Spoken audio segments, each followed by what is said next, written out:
世界上最伟大的推销员，作者奥格曼蒂诺，朗读奥格曼蒂诺。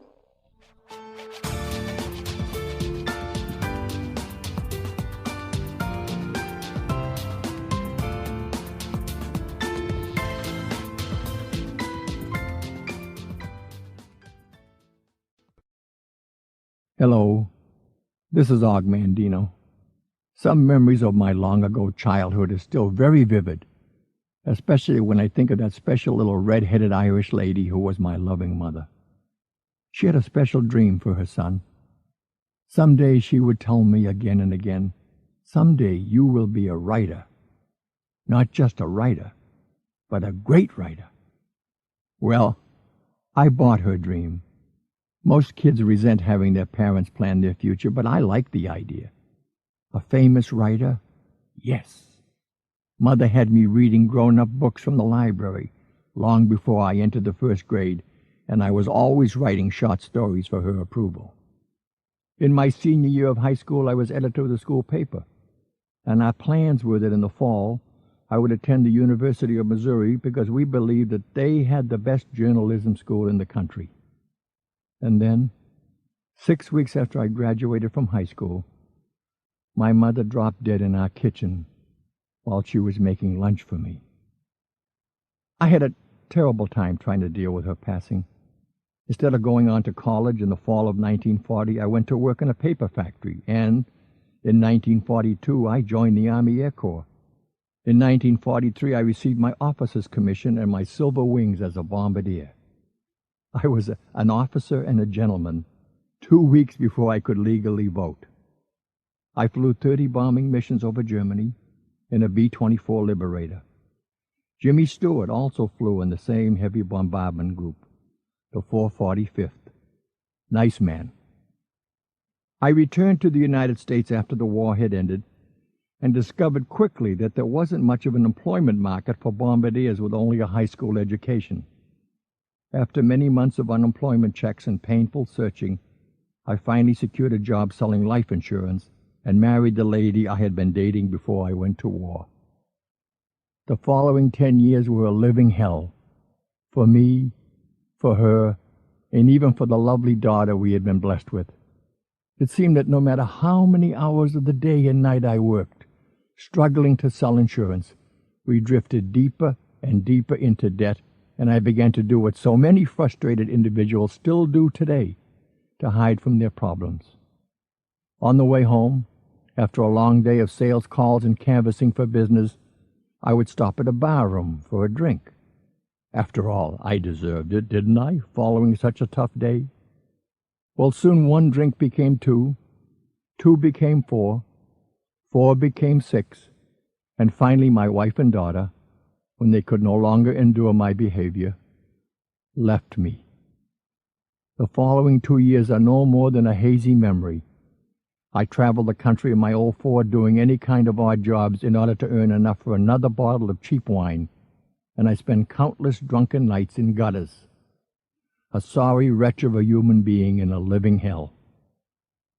Then, one cold wintry morning in Cleveland, one I shall never forget, I almost took my life. I had passed the window of a dingy pawn shop and paused when I saw inside, on a shelf, a small handgun. Attached to its barrel was a yellow tag, $29. I reached into my pocket and removed 3 $10 bills. All I had in the world, and I thought, there's the answer. There's the end to all my problems. I'll buy that gun, get a couple of bullets, and take them back to that dingy room where I'm staying. Then I'll put the bullets in the gun, put the gun to my head, and pull the trigger. And I'll never have to face that miserable failure in the mirror again. I don't know what happened next. I joke about it now and say that I was such a spineless individual at that time that I couldn't even muster enough courage to do away with myself. In any event, I didn't buy that gun. As the snow was falling, I turned away from the pawn shop and commenced walking until I eventually found myself inside a public library, so warm after the outside chills of November. I began wandering among the thousands of books until I found myself standing in front of the shelves containing scores of volumes on self-help, success, and motivation. I selected several of them, went to a nearby table, and commenced reading, searching for some answers. Where had I gone wrong? Could I ever make it with just a high school education? Was there any hope for me? What about my drinking problem? Was it too late for me? Was I doomed now to a life of frustration, failure, and tears? That library visit was the first of many library visits I began making as I wandered across the country, searching for Og Mandino. I must have read hundreds of books dealing with success, and gradually my drinking subsided. Then, in a library in Concord, New Hampshire, I discovered W. Clement Stone's great classic, Success Through a Positive Mental Attitude, and my life has never been the same since then. I was so impressed with Stone's philosophy of success that one must be prepared to pay a price in order to achieve any worthwhile goals, that I wanted to work for the man. His book jacket indicated that he was president of Combined Insurance Company of America, and I searched until I found a subsidiary of that company in Boston and applied for a salesman's job. At about that same time, I met a lovely lady who had a lot more faith in me than I had in myself, and when Mr. Stone's insurance company hired this 32-year-old loser, I married the lady. Betty and I have now been together for 40 years. Within a year, I was promoted to sales manager in the wide-open and cold territory of northern Maine. I hired several young potato farmers, taught them how to sell, applying Stone's philosophy of a positive mental attitude, and we were soon breaking company records. Then I took a week off from work and rented a typewriter. You see, the dream of writing had never really faded from my heart. I wrote a sales manual on how one sells insurance in the rural areas, retyped it as neatly as I could, and sent it to Combined Insurance's home office in Chicago, just praying that someone there would recognize the great talent they had buried in northern Maine. Well, someone did. The next thing I knew, Betty and I and our new young son, Dana, were moving to Chicago with all our possessions tied to the roof of our car, and I was assigned to the sales promotion department writing company bulletins. At last, I was finally writing. Mr. Stone also published a small house organ titled Success Unlimited, which was circulated to all his employees and shareholders. I had been working at the home office for several months and had become a friend of Mr. Stone's when the editor of his magazine retired. I boldly applied for the position, although I knew nothing about magazine editing, and he not only gave me the job, but he also entrusted me with a mission. I was to convert his publication from a house organ to a national magazine, and I had a blank check from him to take all the steps that were necessary to accomplish our goal. In the following 10 years, our magazine staff grew from 2 to 62, and we attained a paid circulation of close to 250,000. Several months after I became the magazine's editor, I realized that I needed one more article to fill the next issue that was going to press in just a few days, and there was nothing suitable in our files. Well, I'm a golf nut, and so I went home and worked all night, writing a piece about Ben Hogan and his terrible automobile accident when they told him he would never walk again. The great man not only walked again, he won the National Open again. I ran the article in Success Unlimited, and then fate took over. A letter arrived on my desk from a New York publisher, the kind of letter all writers dream about receiving. He had enjoyed the Hogan article and believed I had much talent, and if I ever decided to write a book, his company would be interested in considering it for publication. 18 months later, we published a tiny book entitled The Greatest Salesman in the World. Of course, since no one had ever heard of Og Mandino, the first printing was rather small, 5,000 as I remember. But here's where fate stepped in again. Rich DeVos, co-founder of Amway Corporation, was addressing an Amway convention, and he told his people that there was a new book just published that he believed would help all of them. The greatest salesman in the world, written by a man with a funny name, he said, Og Mandino. Rich DeVos's testimonial triggered an unbelievable number of book sales and many reprintings. When total sales reached 350,000 copies within a couple of years, Bantam Books purchased the paperback rights for more money than I believe there was in the entire world. The book's sales have never abated. Even now, 30 years after initial publication, it still continues to sell more than 100,000 copies each month in paperback. For many years now, I have received approximately 80 to 120 letters each week from grateful readers thanking me for the greatest salesman in the world and relating examples of how the book saved or changed the writer's life. Most amazing to me is how many of these letters are lovingly sent by individuals we would categorize as celebrities in the world of business, entertainment, or sports. I respond to all of them, of course, but I respect their privacy too much to divulge their names. Ever. What a lucky man I am. My beloved mother has been gone now for more than half a century. If there is a heaven, I wonder if she is looking down on her kid and feeling proud of what he has accomplished. I hope so. And now, more than 3 decades after I wrote the book, and even with my aging voice, I am very proud to introduce you to the greatest salesman in the world.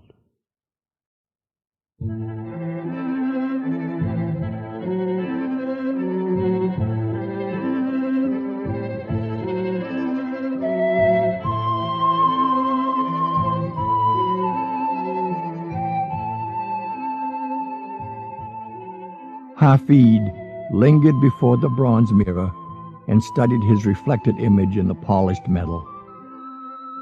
Only the eyes have retained their youth, he murmured, as he turned away and moved slowly across the spacious marble floor. He passed between black onyx columns, rising to support ceilings burnished with silver and gold, and his aging legs carried him past tables carved from cypress and ivory. Tortoiseshell gleamed from couches and divans, and the walls, inlaid with gems, shimmered with brocades of the most painstaking design. Huge palms grew placidly in bronze vessels, framing a fountain of alabaster nymphs, while flower boxes encrusted with gems competed with their contents for attention. No visitor to Hafed's palace could doubt that he was indeed a person of great wealth. The old man passed through an enclosed garden and entered his warehouse, which extended beyond the mansion for 500 paces. Erasmus, his chief bookkeeper, waited uncertainly just beyond the entryway. "Greetings, sire." Hafed nodded and continued on in silence. Erasmus followed, his face unable to disguise concern at the master's unusual request for a meeting in this place. Near the loading platforms, Hafed paused to watch goods being removed from baggage wagons and counted into separate stalls. There were wools, fine linens, parchment, honey, carpets, and oil from Asia Minor, glass, figs, nuts, and balsam from his own country, textiles and drugs from Palmyra, ginger, cinnamon, and precious stones from Arabia, corn, paper, granite, alabaster, and basalt from Egypt, tapestries from Babylon, paintings from Rome, and statues from Greece. The smell of balsam was heavy in the air, and Hafed's sensitive old nose detected the presence of sweet plums, apples, cheese, and ginger. Finally he turned to Erasmus. "Old friend, how much wealth is there now accumulated in our treasury?" Erasmus paled. Everything, master? Everything. I have not studied the numbers recently, but I would estimate that there is in excess of 7 million gold talents. And were all the goods in all my warehouses and emporiums converted into gold, how much would they bring? Our inventory is not yet complete for this season, sire, but I would calculate a minimum of another 3 million talents. Hafed nodded. Purchase no more goods. Institute immediately whatever plans are required to sell everything that is mine and convert all of it to gold.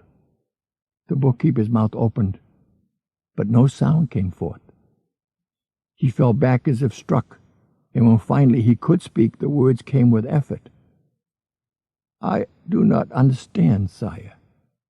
This has been our most profitable year. Every emporium reports an increase in sales over the previous season. Even the Roman legions are now our customers. For did you not sell the procurator in Jerusalem 200 Arabian stallions within the fortnight? Forgive my boldness, for seldom have I questioned your orders. But this command I cannot comprehend. Hafed smiled and gently grasped Erasmus' hand. My trusted comrade, is your memory of sufficient strength to recall the first command you received from me when you entered my employ many years ago? Erasmus frowned momentarily, and then his face brightened. I was enjoined by you to remove each year half the profits from our treasury and dispense it to the poor. Did you not at that time consider me a foolish man of business? I had great foreboding, sire. Hafed nodded and spread his arms toward the loading platforms. Will you now admit that your concern was without ground? Yes, sire. Then let me encourage you to maintain faith in this decision until I explain my plans. I am now an old man, and my needs are simple. Since my beloved Licia has been taken from me after so many years of happiness, it is my desire to distribute all of my wealth among the poor of this city. I shall keep only enough to complete my life without discomfort. Besides disposing of our inventory, I wish you to prepare the necessary documents which will transfer the ownership of every emporium to he who now manages each for me. I also wish you to distribute 5,000 gold talents to these managers as a reward for their years of loyalty, and so that they may restock their shelves in any manner that they desire. Erasmus began to speak, but Hafed's raised hand silenced him. Does this assignment seem unpleasant to you? The bookkeeper shook his head and attempted to smile. No, sire, it is only that I cannot understand your reasoning. Your words are those of a man whose days are numbered. It is your character, Erasmus, that your concern should be for me instead of yourself. Have you no thoughts for your own future when our trade empire is disbanded? We have been comrades together for many years. How can I now think only of myself? Hafed embraced his old friend and replied, It is not necessary. I ask that you immediately transfer 50,000 gold talents to your name, and I beg that you remain with me until a promise I made long ago is fulfilled. When that promise is kept, I will then bequeath this palace and warehouse to you, for I will then be ready to rejoin Licia. The old bookkeeper stared at his master, unable to comprehend the words heard. 50,000 gold talents? The palace? The warehouse? I am not deserving. Hafed nodded. I have always counted your friendship as my greatest asset. What I now bestow on you is of little measure compared to your unending loyalty. You have mastered the art of living, not for yourself alone, but for others, and this concern has stamped thee above all, as a man among men. Now I urge you to hasten with the consummation of my plans. Time is the most precious commodity I possess, and the hourglass of my life is nearly filled. Erasmus turned his face to hide his tears. His voice broke as he asked, And what of your promise yet to keep? Although we have been as brothers, never have I heard you talk of such a matter." Hafed folded his arms and smiled. "I will meet with you again when you have discharged my commands of this morning. Then I will disclose a secret which I have shared with no one except my beloved wife for over 30 years. And so it came to pass that a heavily guarded caravan soon departed from Damascus carrying certificates of ownership and gold for those who managed each of Hafed's trade emporiums. From Obed in Joppa to Reuel at Petra, each of the 10 managers received word of Hafed's retirement and gift in stunned silence. Eventually, after making its last stop at the emporium in Antipatris, the caravan's mission was complete. The most powerful trade empire of its time was no more. His heart heavy with sadness, Erasmus sent word to his master that the warehouse was now empty, and the emporiums no longer bore the proud banner of Hafed. The messenger returned with a request that Erasmus meet with his master by the fountain in the peristyle immediately. Hafed studied his friend's face and asked, "Is it done?" "It is done." "Grieve not, kind friend, and follow me." Only the sound of their sandals echoed in the giant chamber as Hafed led Erasmus toward the marble stairway at the rear. His steps momentarily slowed as he neared a solitary murine vase on a tall stand of citrus wood, and he watched as the sunlight changed the glass from white to purple. His old face smiled. Then the two friends began to climb the inner steps that led to the inner room inside the palace dome. Erasmus took notice that the armed guard, always present at the foot of the steps, no longer was there.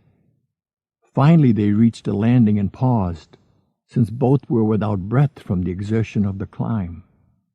Then they continued on to a second landing, and Hafed removed a small key from his belt. He unlocked the heavy oak door and leaned against it until it creaked inwards.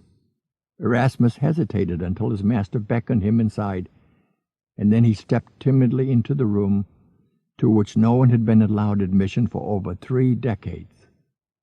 Gray and dusty light seeped down from turrets above, and Erasmus grasped Hafed's arm until his eyes became accustomed to the semi-darkness.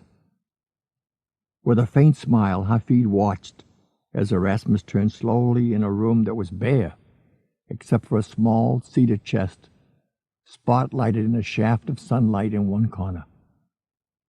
"Are you not disappointed, Erasmus?" "I know not what to say, sire." "Are you not disappointed in the furnishings? Certainly the contents of this room have been a conversation piece among many. Have you not wondered or concerned yourself with the mystery of what is contained here, which I have guarded so zealously for so long?" Erasmus nodded. "It is true. There has been much talk and many rumors through the years as to what our master kept hidden here in the tower." "Yes, my friend, and most of them I have heard. It has been said that barrels of diamonds were here, and gold ingots, or wild animals, or rare birds. Once a Persian rug merchant hinted that perhaps I maintained a small harem here. Lisha laughed at the thought of me with a collection of concubines. But as you can observe, there is nothing here except a small chest. Now come forward." The two men crouched beside the chest, and Hafed carefully proceeded to unroll the leather strapping which encircled it. He inhaled deeply of the cedar fragrance from the wood, and finally he pushed against the cover, and it quietly sprung open. Erasmus leaned forward and stared over Hafed's shoulder at the trunk's contents. He looked at Hafed and shook his head in bewilderment. There was nothing inside the trunk but scrolls. Leather scrolls.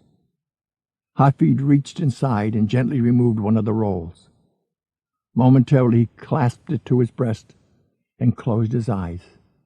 A quiet calmness settled over his face, brushing away the lines of age. Then he rose to his feet and pointed toward the chest. Were this room filled to its beams with diamonds, its value could not surpass what your eyes behold in this simple wooden box. All the success, happiness, love, peace of mind, and wealth that I have enjoyed is directly traceable to what is contained in these few scrolls. My debt to them and to the wise one who entrusted them to my care can never be repaid. Frightened by the tone in Hafed's voice, Erasmus stepped back and asked, Is this the secret to which you have referred? Is this chest connected in some way with the promise you have yet to keep? The answer is yes to both of your questions. Erasmus passed his hand across his perspiring forehead and looked at Hafed with disbelief. What is written on these scrolls that places their value beyond that of diamonds? All but one of these scrolls contain a principle, a law, or a fundamental truth written in a unique style to help the reader understand its meaning. To become a master in the art of sales, one must learn and practice the secret of each scroll. When one masters these principles, one has the power to accumulate all the wealth he desires. Erasmus stared at the old scrolls with dismay. As wealthy even as you? Far wealthier if he chooses. You have stated that all but one of these scrolls contains selling principles. What is contained on the last scroll? The last scroll, as you call it, is the first scroll which must be read, since each is numbered to be read in a special sequence. And the first scroll contains a secret which has been given to a mere handful of wise men throughout history. The first scroll, in truth, teaches the most effective way to learn what is written on the others. It seems to be a task that anyone can master. It is indeed a simple task, provided one is willing to pay the price in time and concentration until each principle becomes a part of one's personality, until each principle becomes a habit in living. Erasmus reached into the chest and removed a scroll. Holding it gently between his fingers and his thumb, he shook it toward Hafed. Forgive me, master, but why is it that you have not shared these principles with others, especially those who have labored long in your employ? You have always shown such generosity in all other matters.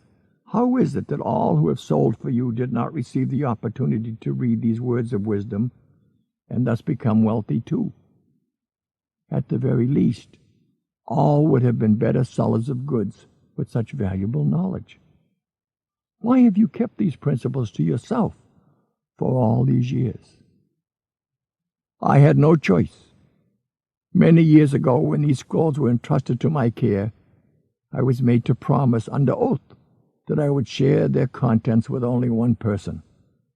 I do not yet understand the reasoning behind this strange request. However, I was commanded to apply the principles of the scrolls to my own life, until one day someone would appear who had need for the help and guidance contained in these scrolls far more than I did when I was a youth. I was told that through some sign I would recognize the individual to whom I was to pass the scrolls, even though it was possible that the individual would not know that he was seeking the scrolls. I have waited patiently, and while I waited, I applied these principles as I was given permission to do. With their knowledge, I became what many call the greatest salesman in the world, just as he who bequeathed these scrolls to me was acclaimed as the greatest salesman of his time.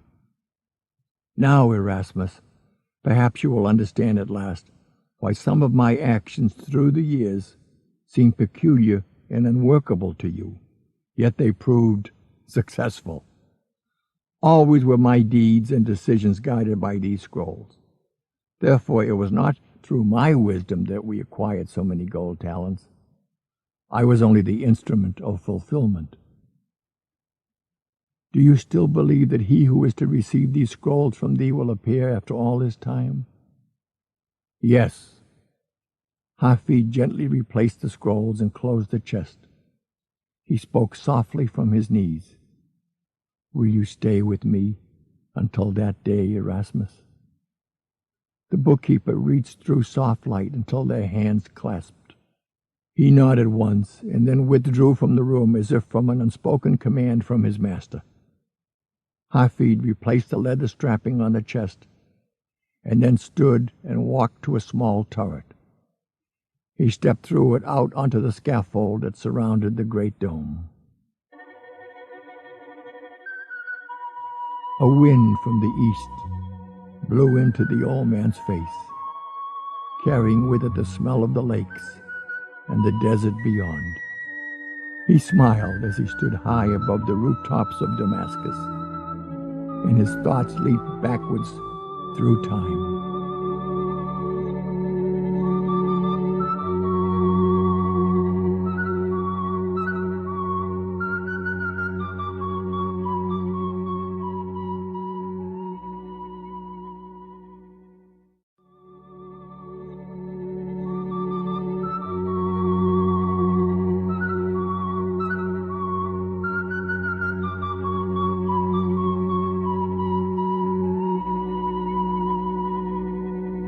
It was winter, and the chill was bitter on the Mount of Olives. From Jerusalem, across the narrow cleft of the Kidron Valley, came the smell of smoke, incense and burning flesh from the temple, and its foulness mixed with the turpentine odor of terebinth trees on the mountain. On an open slope, only a short descent from the village of Bethpage, slumbered the immense trade caravan of Hathros of Palmyra. The hour was late, and even the great merchant's favorite stallion had ceased munching on the low pistachio bushes and settled down against a soft hedge of laurel. Beyond the long row of silent tents, strands of thick hemp curled around 4 ancient olive trees. They formed a square corral, enclosing shapeless forms of camels and asses huddled together to draw warmth from each other's body. Except for 2 guards patrolling near the baggage wagons, the only movement in the camp was the tall and moving shadow outlined against the goat's hair wall of Patros' great tent. Inside, Patros paced angrily back and forth, pausing occasionally to frown and shake his head at the youth kneeling timidly near the tent opening. Finally he lowered his ailing body to the gold-woven rug and beckoned the lad to move closer. "Hafed, you have always been as my own. I am perplexed and puzzled by your strange request. Are you not content with your work?" The boy's eyes were fixed on the rug. "No, sire." "Perhaps the ever-increasing size of our caravans has made your task of tending to all our animals too great?" "No, sire." "Then kindly repeat your request. Include also, in thy words, the reasoning behind such an unusual request." "It is my desire to become a seller of your goods instead of only your camel boy. I wish to become as Hadad, Simon, Caleb, and the others who depart from our baggage wagons with animals barely able to crawl from the weight of your goods, and who return with gold for thee and gold also for themselves. I desire to improve my lonely position in life. As a camel boy, I am nothing, but as a salesman for you, I can acquire wealth and success." "How do you know this?" "Often have I heard you say that no other trade or profession has more opportunity for one to rise from poverty to great wealth than that of salesman." Patros began to nod, but thought better of it and continued to question the youth. "Dost thou believe you are capable of performing as Hadad and the other sellers?" Hafed stared intently at the old man and replied, "Many times have I overheard Caleb complain to you about misfortunes that accounted for his lack of sales, and many times have I heard you remind him that anyone could sell all the goods in your warehouse within a small passing of time if he but applied himself to learn the principles and laws of selling. If you believe that Caleb, whom everyone calls a fool, can learn these principles, then cannot I also acquire this special knowledge? If you should master these principles, what would be your goal in life? Hafed hesitated and then said, "It has been repeated throughout the land that you are a great salesman. The world has never seen a trade empire such as you have built through your mastery of salesmanship.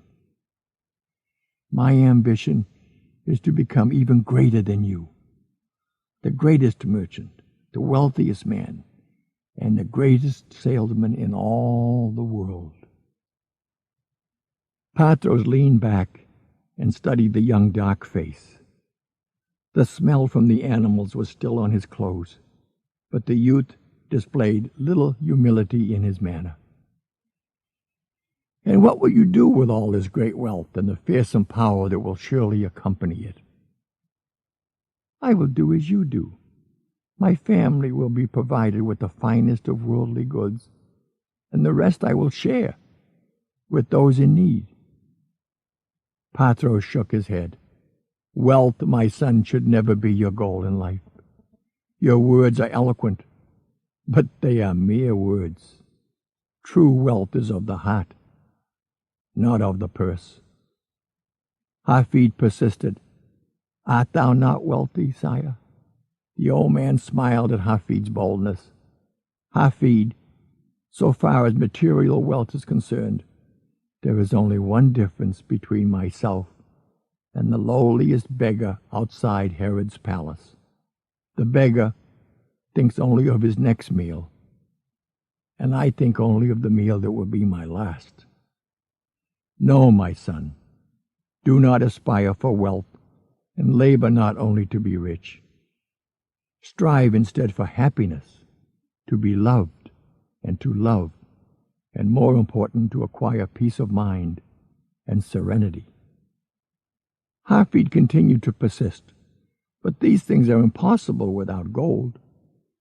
Who can live in poverty with peace of mind? How can one be happy with an empty stomach? How can one demonstrate love for one's family if he is unable to feed and clothe and house them? You yourself have said that wealth is good when it brings joy to others. Why then is my ambition to be wealthy not a good one? Poverty may be a privilege, and even a way of life for the monk in the desert, for he has only himself to sustain, and none but his God to please. But I consider poverty to be the mark of a lack of ability, or a lack of ambition. I am not deficient in either of these qualities." Patros frowned.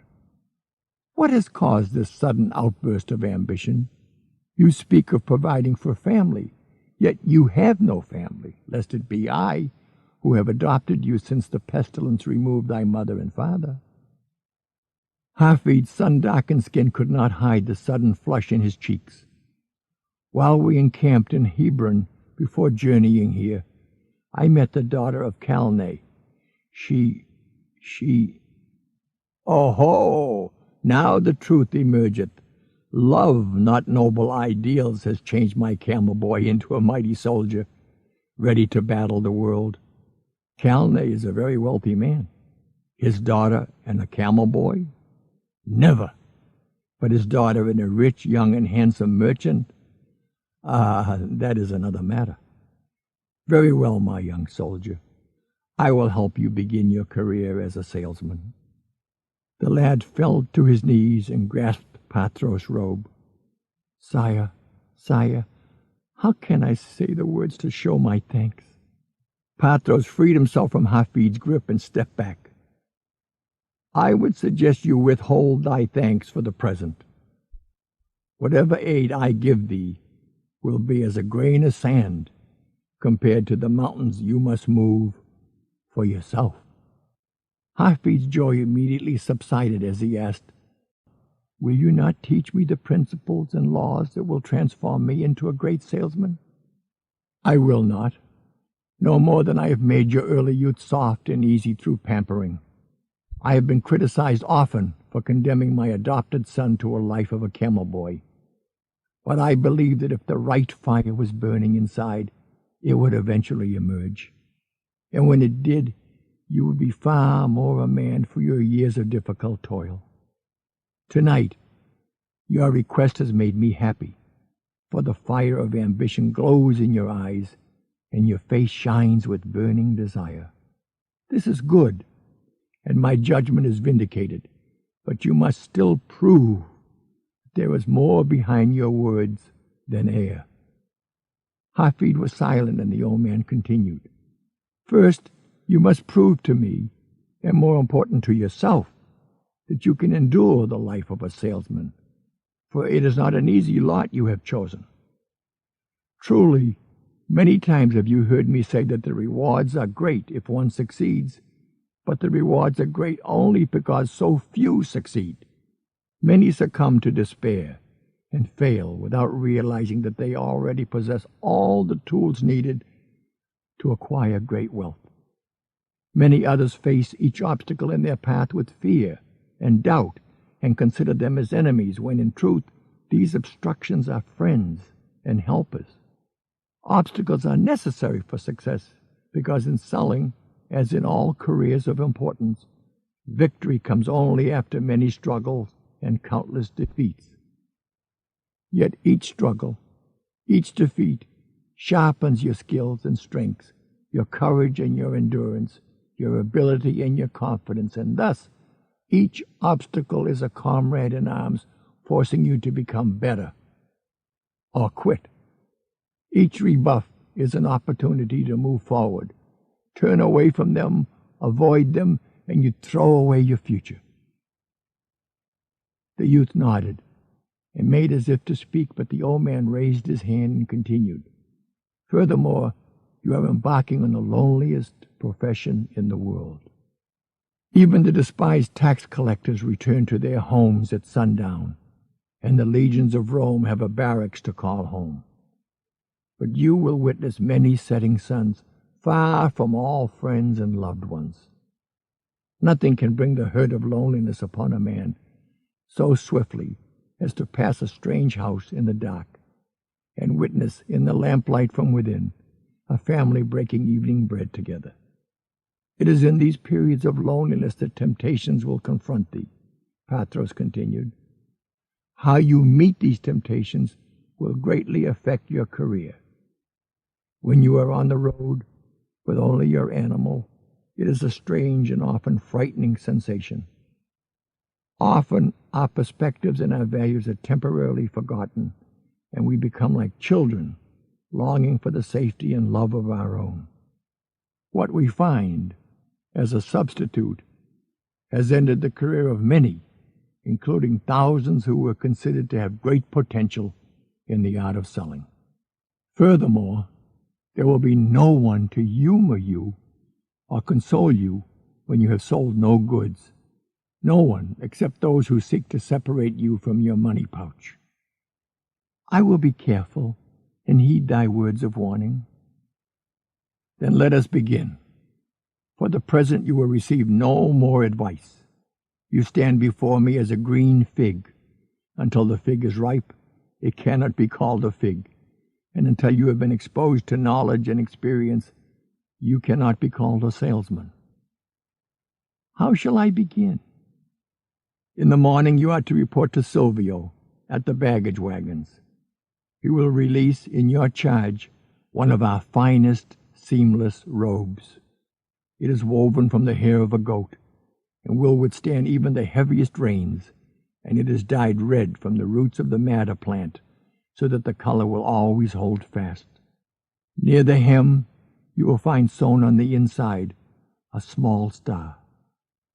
This is the mark of Tola, whose guild makes the finest robes in all the world. Next to the star is my mark, a circle within a square. Both these marks are known and respected throughout the land, and we have sold countless thousands of these robes. I have dealt with the Jews so long that I only know their name for such a garment as this. It is called an abaya. Take the robe and a donkey, and depart at dawn for Bethlehem, the village which our caravan passed through before arriving here. None of our sellers ever visit there. They report that it is a waste of time, because the people are so poor. Yet many years ago I sold hundreds of robes among the shepherds there. Remain in Bethlehem until you have sold the robe." Hafed nodded, attempting in vain to conceal his excitement. "At what price shall I sell the robe, master?" "I will enter a charge of 1 silver denarius against your name on my ledger. When you return, you will remit 1 silver denarius to me. Keep all that you receive in excess of this as your commission. So, in fact, you set the price of the robe yourself. You may visit the marketplace, which is at the south entry of town, or you may wish to consider calling on each dwelling in the town itself, of which I am certain there are over 1,000. Certainly it is conceivable that 1 robe can be sold there. Do you not agree?" Hafed nodded again, his mind already on the morrow. Patros placed his hand gently on the lad's shoulder. "I will place no one in your position until you return. If you discover that your stomach is not for this profession, I will understand, and you must not consider yourself in disgrace. Never feel shame for trying and failing, for he who has never failed is he who has never tried. Upon your return, I will question you at length concerning your experiences. Then I will decide how I shall proceed with helping you to make your outlandish dreams come true." Hafed bowed and turned to leave, but the old man was not finished. "Son, there is one precept that you must remember as you begin this new life. Keep it always in your mind, and you will overcome seemingly impossible obstacles that are certain to confront you as they do everyone with ambition." Hafed waited. "Yes, sire." "Failure will never overtake you if your determination to succeed is strong enough." Patros stepped close to the youth. "Do you comprehend the full meaning of my words?" "Yes, sire." "Then repeat them to me." "Failure will never overtake me if my determination to succeed is strong enough." Hafed pushed aside the half-eaten loaf of bread and considered his unhappy fate. Tomorrow would be his 4th day in Bethlehem, and the single red robe that he had carried so confidently away from the caravan was still in the pack on the back of his animal, now tethered to a stake in the cave behind the inn. He heard not the noise that surrounded him in the overcrowded dining hall as he scowled at his unfinished meal. Doubts that have assailed every seller since the beginning of time passed through his mind. Why will the people not listen to my story? How does one command their attention? Why do they close their door before I have said 5 words? Why do they lose interest in my talk and walk away? Is everyone poor in this town? What can I say when they tell me they like the robe but cannot afford it? Why do so many tell me to return at a later date? How do others sell when I cannot? What is this fear that seizes me when I approach a closed door? And how can I overcome it? Is my price not in line with the other sellers? He shook his head in disgust at his failure. Perhaps this was not the life for him. Perhaps he should remain a camel boy and continue earning only coppers for each day's labor. As a seller of goods, he would indeed be fortunate if he returned to the caravan with any profit at all. What had Patros called him? A young soldier? He wished momentarily that he were back with his animals. Then his thoughts turned to Lisha and to her stern father, Kalneh, and the doubts quickly left his mind. Tonight he would again sleep in the hills to conserve his funds, and tomorrow he would sell the robe. Furthermore, he would speak with such eloquence that the robe would bring a good price. He would begin early, just after dawn, and station himself near the town well. He would address everyone that approached, and within a short time he would be returning to the Mount of Olives with silver in his purse. He reached for the unfinished bread and began to eat while he thought of his master. Patros would be proud of him because he had not despaired and returned as a failure. In truth, 4 days was much too long a time to consummate the sale of but one simple robe. But if he could accomplish the deed in 4 days, he knew he could learn from Patros how to accomplish it in 3 days, then 2 days. In time he would become so proficient that he would sell many robes every hour. Then he would indeed be a salesman of repute. He departed from the noisy inn and headed toward the cave and his animal. The chilled air had stiffened the grass with a thin coating of frost, and each blade crackled with complaint from the pressure of his sandals. Hafed decided not to ride into the hills tonight. Instead, he would rest in the cave with his animal.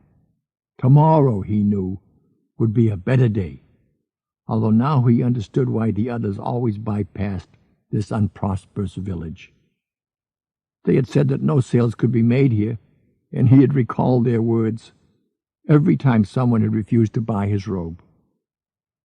Yet Patros had sold hundreds of robes here many years ago. Perhaps times had been different then, and after all, Patros was a great salesman. A flickering light from the cave caused him to hasten his steps, for fear that a thief was within.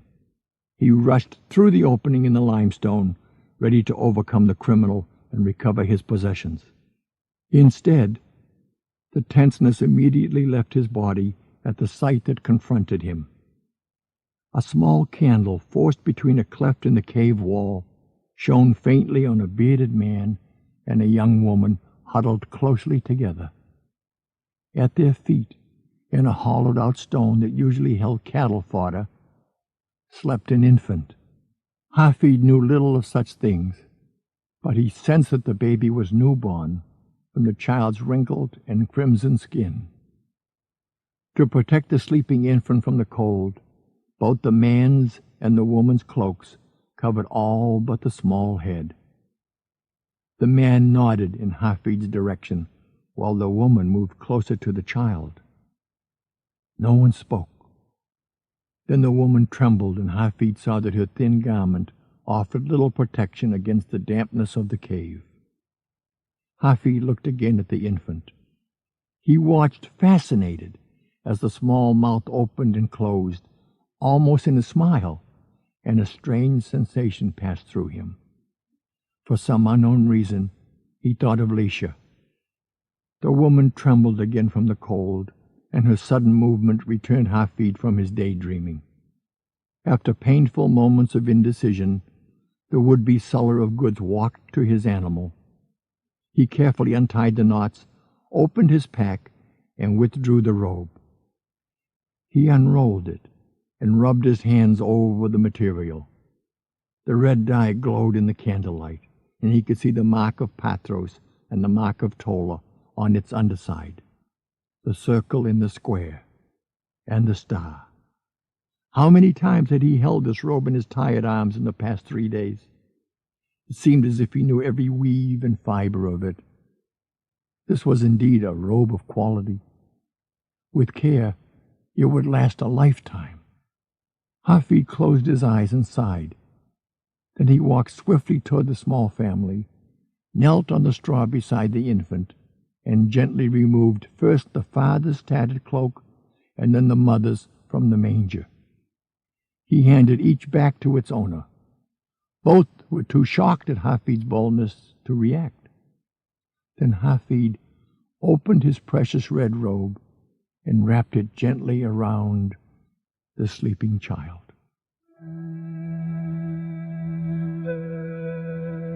Moisture from the young mother's kiss was still on Hafed's cheek as he led his animal out of the cave. Directly above him was the brightest star Hafed had ever seen. He stared up at it until his eyes filled with tears.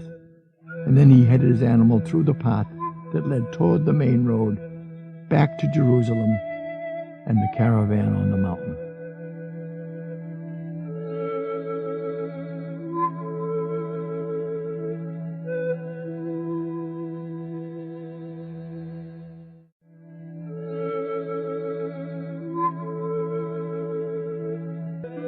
Hafed rode slowly, his head bowed so that he no longer noticed the star spreading its path of light before him.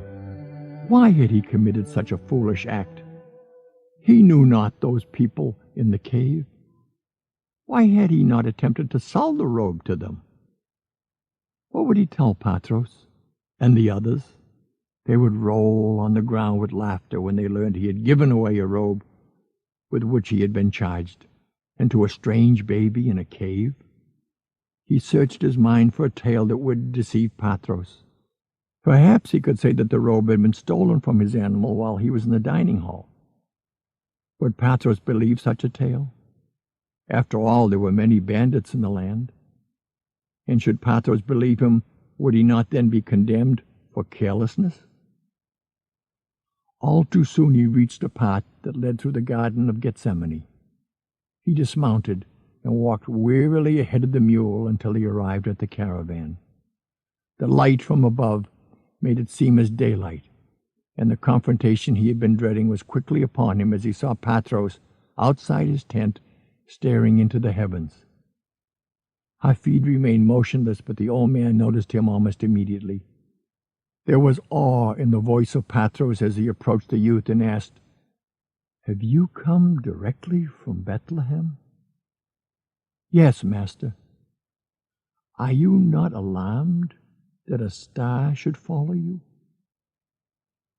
"I had not noticed, sire." "Had not noticed? I have been unable to move from this spot since I first saw that star rise over Bethlehem nearly 2 hours ago. Never have I seen one with more color and brightness. Then as I watched, it began to move in the heavens and approach our caravan. Now that it is directly overhead, you appear, and by the gods, it moves no more." Patros approached Hafed and studied the youth's face closely as he asked, "Did you participate in some extraordinary event while in Bethlehem?" "No, sire." The old man frowned as if deep in thought. "I have never known a night or an experience such as this." Hafed flinched. "This night I shall never forget either, master." "Ho, ho, then something did indeed happen this evening. How is it that thou returnest at such a late hour?" Hafed was silent as the old man turned and prodded at the pack on Hafed's mule. "It is empty. Success at last. Come into my tent and tell me of your experiences.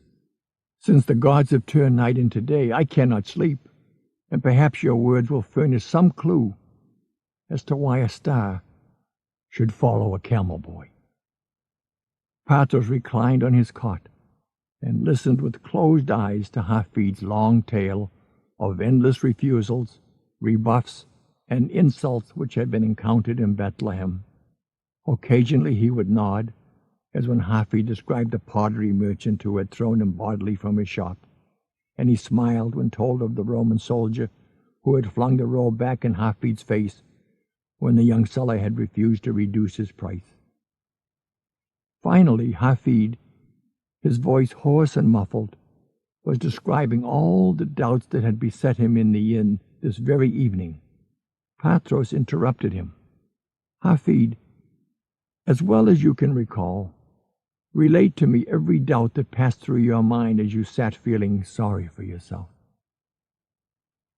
When Hafed had named them all to the best of his recollection, the old man asked, "Now what thought finally entered your mind which drove away the doubts and gave you new courage to decide to try again to sell the robe on the morrow?" Hafed considered his reply for a moment and then said, "I thought only of the daughter of Calne. Even in that foul inn, I knew that I could never face her again if I failed." Then Hafed's voice broke. "But I failed her anyway." "You failed? I do not understand." "The robe did not return with thee."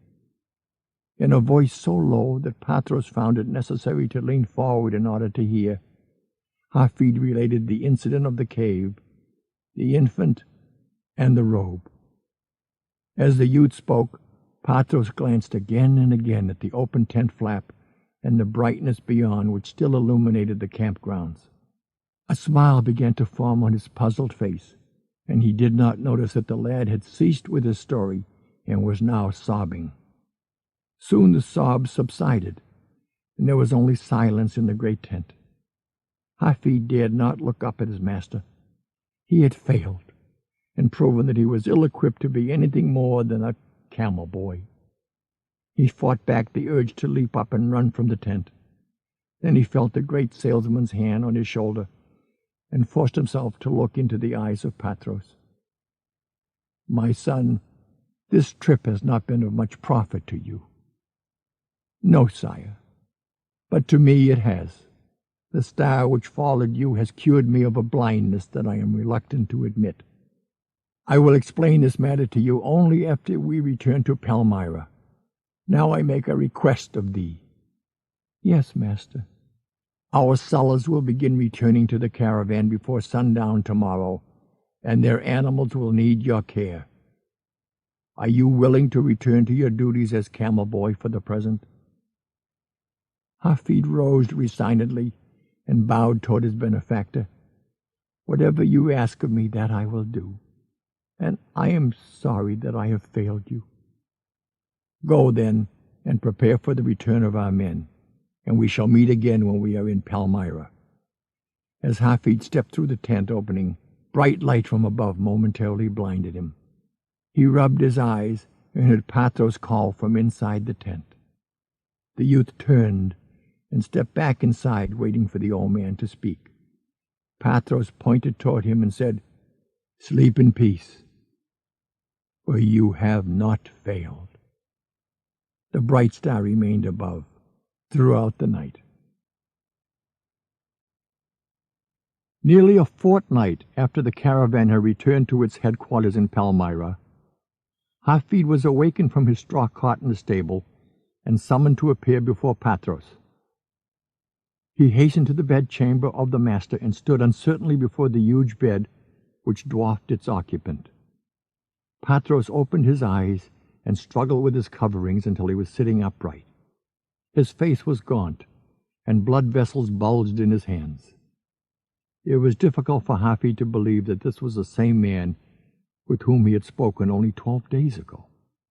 Patros motioned toward the lower half of the bed, and the youth sat carefully on its edge, waiting for the old man to speak. Even Patros' voice was different in sound and pitch from their last meeting. "My son, ye have had many days to reconsider your ambitions. Is it still within thee to become a great salesman?" "Yes, sire." The ancient head nodded. "So be it. I had planned to spend much time with you, but as you can see, there are other plans for me. Although I consider myself a good salesman, I am unable to sell death on departing from my door. He has been waiting for days like a hungry dog at our kitchen door.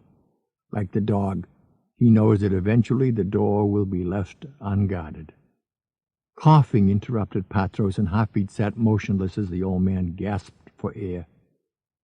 Finally the cough ceased, and Patros smiled weakly. "Our time together is brief, so let us begin.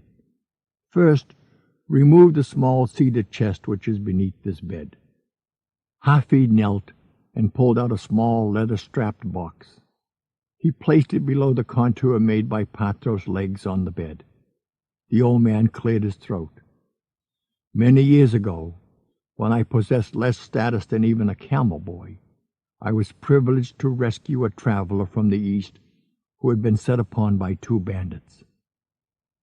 He insisted that I had saved his life and wished to reward me, although I sought none. Since I had neither a family nor funds, he enjoined me to return with him to his home and kin, where I was accepted as one of his own. One day, after I had grown accustomed to my new life, he introduced me to this chest. Inside were 10 leather scrolls, each one numbered. The first contained the secret of learning. The others contained all the secrets and principles necessary to become a great success in the art of selling. For the next year, I was tutored each day on the wise words of the scrolls, and with the secret of learning from the first scroll, I eventually memorized every word on every scroll until they had become a part of my thinking and my life. They became habit.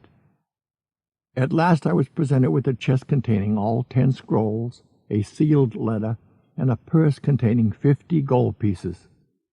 The sealed letter was not to be opened until my adopted home was out of sight. I bade the family farewell and waited until I had reached the trade route to Palmyra before opening the letter. The contents commanded me to take the gold pieces, apply what I had learned from the scrolls, and begin a new life.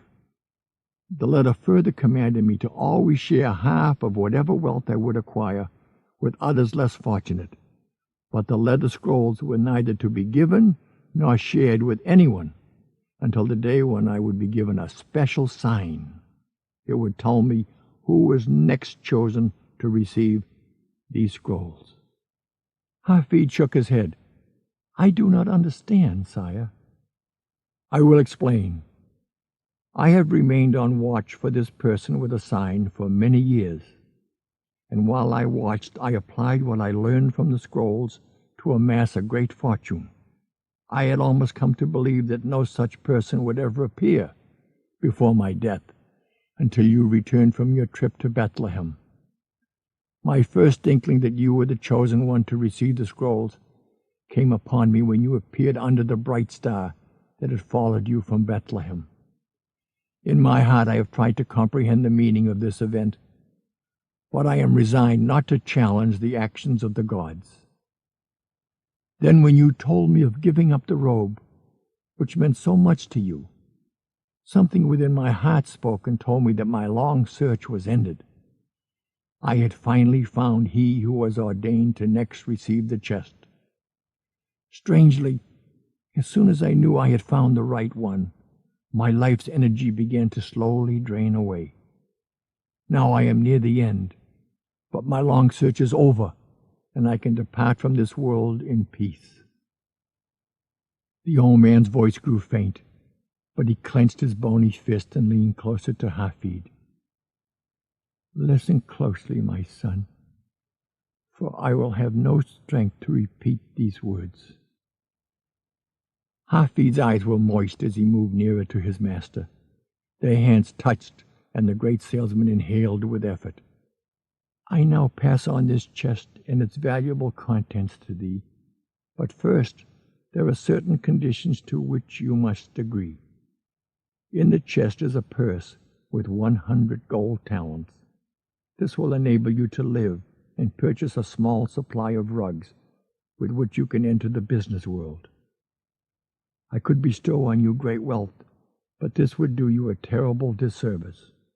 Far better is it that you become the world's wealthiest and greatest salesman on your own. You see, I have not forgotten your goal. Depart from this city immediately and go to Damascus. There you will find unlimited opportunities to apply what the scrolls will teach. After you have secured lodging, you will open only the scroll marked 1. You are to read this over and over until you understand fully the secret method which it relates and which you will use in learning the principles of selling success contained on all the other scrolls. As you learn from each scroll, you can begin to sell the rugs you have purchased, and if you combine what you learn with the experience you acquire and continue to study each scroll as instructed, your sales will grow in number each day.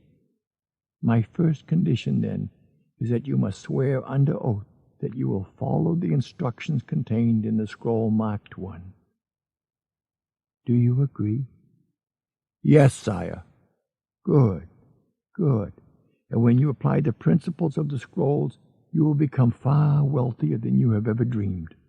My second condition is that you must constantly dispose of half your earnings to those less fortunate than you. There must be no deviation from this condition. Will you agree? Yes, sire.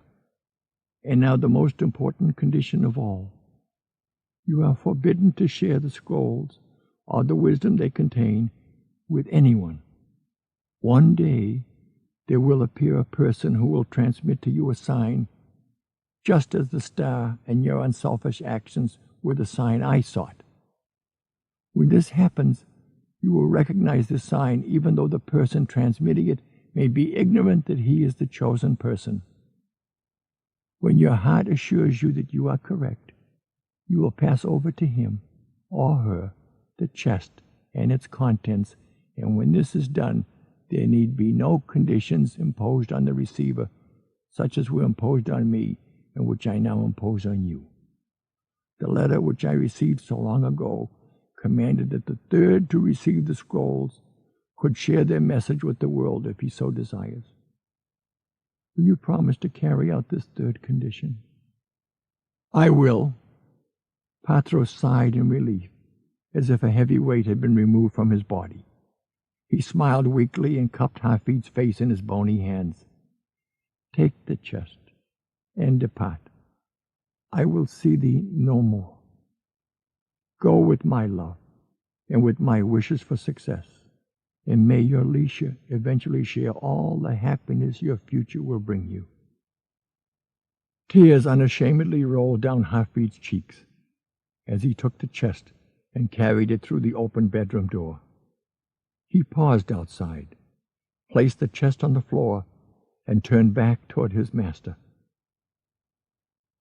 Failure will never overtake me if my determination to succeed is strong enough. The old man smiled faintly and nodded. He raised his hand in farewell. Hafed, with his animal, entered the walled city of Damascus through the east gate. He rode along the street called Straight, with doubts and trepidations, and the noise and shoutings from hundreds of bazaars did little to ease his fear. It was one thing to arrive in a large city with a powerful trade caravan such as that of Patros. It was another to be unprotected and alone.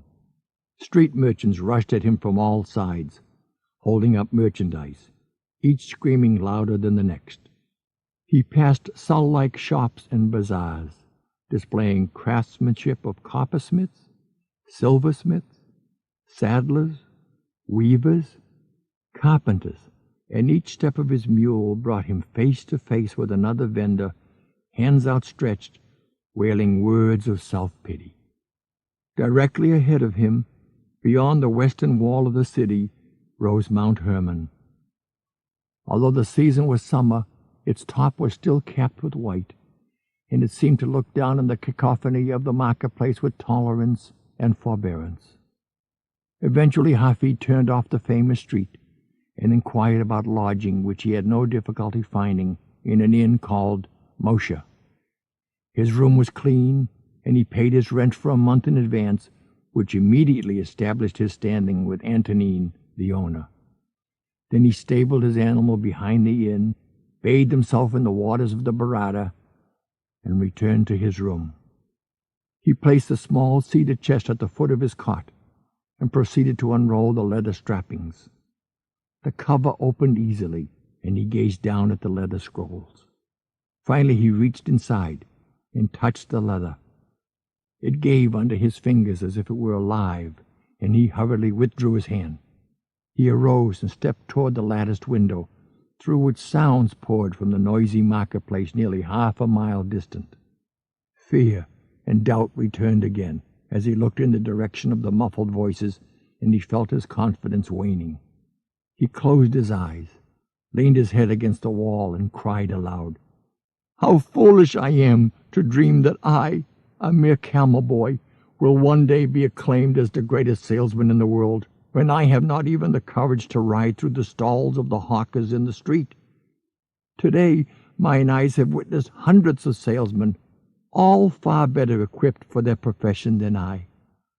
All had boldness, enthusiasm, and persistence. All seemed equipped to survive in the jungle of the market. How stupid and presumptuous to think I can compete with and surpass them.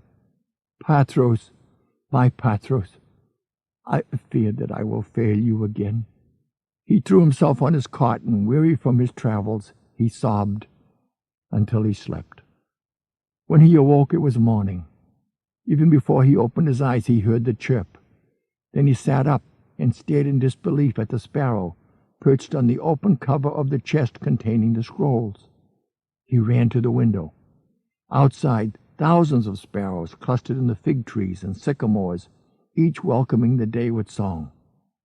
As he watched, some landed on the window ledge, but quickly flew away when Hafed moved even slightly. Then he turned and looked at the chest again. His feathered visitor cocked its head and stared back at the youth. Hafed walked slowly to the chest, his hand extended. The bird leaped into his palm. Thousands of your kind are outside and afraid, but you had the courage to come through the window. The bird pecked sharply at Hafed's skin, and the youth carried him toward the table where his knapsack contained bread and cheese. He broke off chunks and placed them beside his small friend, who began to eat. A thought came to Hafed, and he returned to the window. He rubbed his hand against the openings in the lattice. They were so small that it seemed almost impossible for the sparrow to have entered. Then he remembered the voice of Patros, and he repeated the words aloud. Failure will never overtake you if your determination to succeed is strong enough. He returned to the chest and reached inside. One leather scroll was more worn than the rest. He removed it from the box and gently unrolled it. The fear he had known was gone. Then he looked toward the sparrow. He too was gone. Only crumbs of bread and cheese remained, as evidence of his visit from the little bird with courage. Hafed glanced down at the scroll. Its heading read, "The scroll marked 1." He began to read.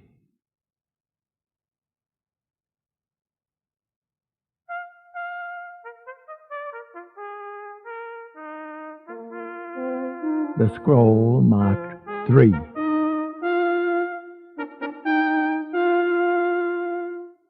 I will persist until I succeed. In the Orient, young bulls are tested for the fight arena in a certain manner. Each is brought to the ring and allowed to attack a picador who pricks them with a lance. The bravery of each bull is then rated with care according to the number of times he demonstrates his willingness to charge in spite of the sting of the blade. Henceforth will I recognize that each day I am tested by life in like manner. If I persist, if I continue to try, if I continue to charge forward, I will succeed. I will persist until I succeed. I was not delivered unto this world in defeat, nor does failure course in my veins. I am not a sheep waiting to be prodded by my shepherd. I am a lion, and I refuse to talk, to walk, to sleep with the sheep. I will hear not those who weep and complain, for their disease is contagious. Let them join the sheep.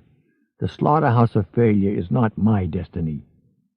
I will persist until I succeed. The prizes of life are at the end of each journey, not near the beginning, and it is not given to me to know how many steps are necessary in order to reach my goal. Failure I may still encounter at the 1,000th step, yet success hides behind the next bend in the road. Never will I know how close it lies unless I turn the corner. Always will I take another step. If that is of no avail, I will take another, and yet another.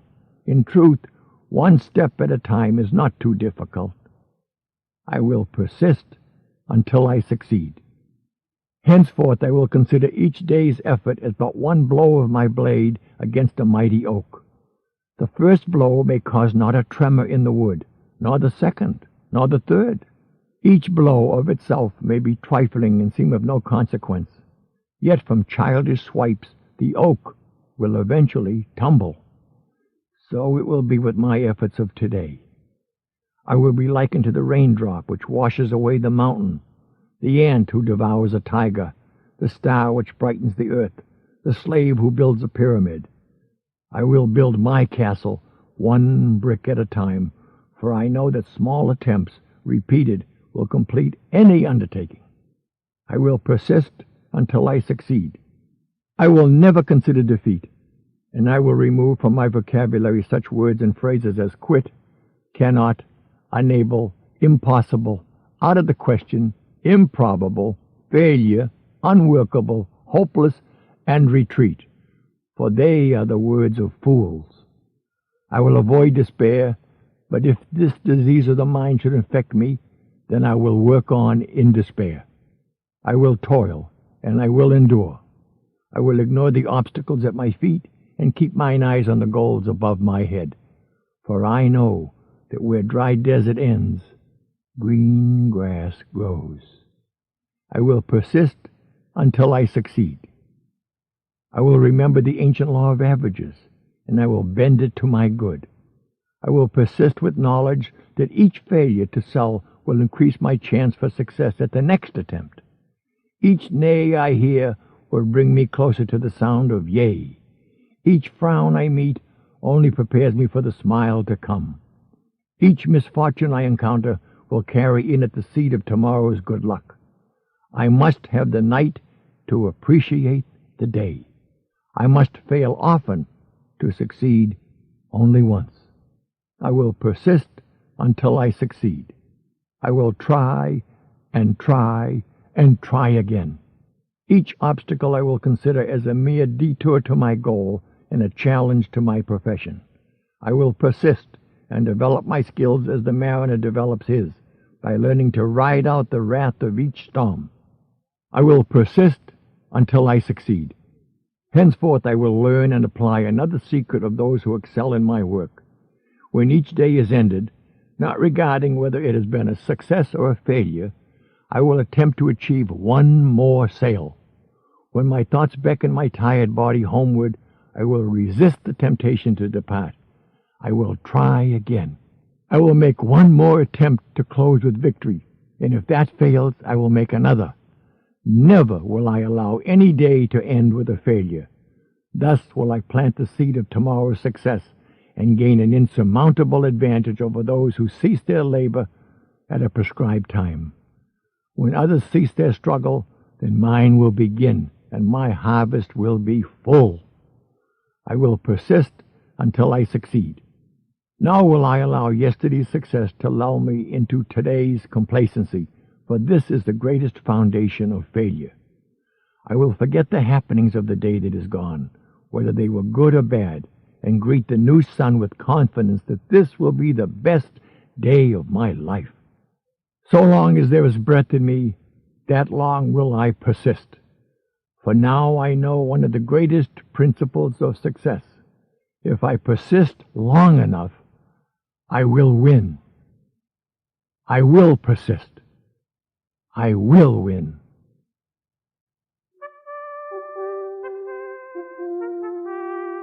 The scroll marked 4. I am nature's greatest miracle. Since the beginning of time, never has there been another with my mind, my heart, my eyes, my ears, my hands, my hair, my mouth. None that came before, none that live today, and none that come tomorrow can walk and talk and move and think exactly like me. All men are my brothers, yet I am different from each. I am a unique creature. I am nature's greatest miracle. Although I am of the animal kingdom, animal rewards alone will not satisfy me. Within me burns a flame which has been passed from generations uncounted, and its heat is a constant irritation to my spirit to become better than I am, and I will. I will fan this flame of dissatisfaction and proclaim my uniqueness to the world. None can duplicate my brush strokes. None can make my chisel marks. None can duplicate my handwriting. None can produce my child. And in truth, none has the ability to sell exactly as I. Henceforth I will capitalize on this difference, for it is an asset to be promoted to the fullest.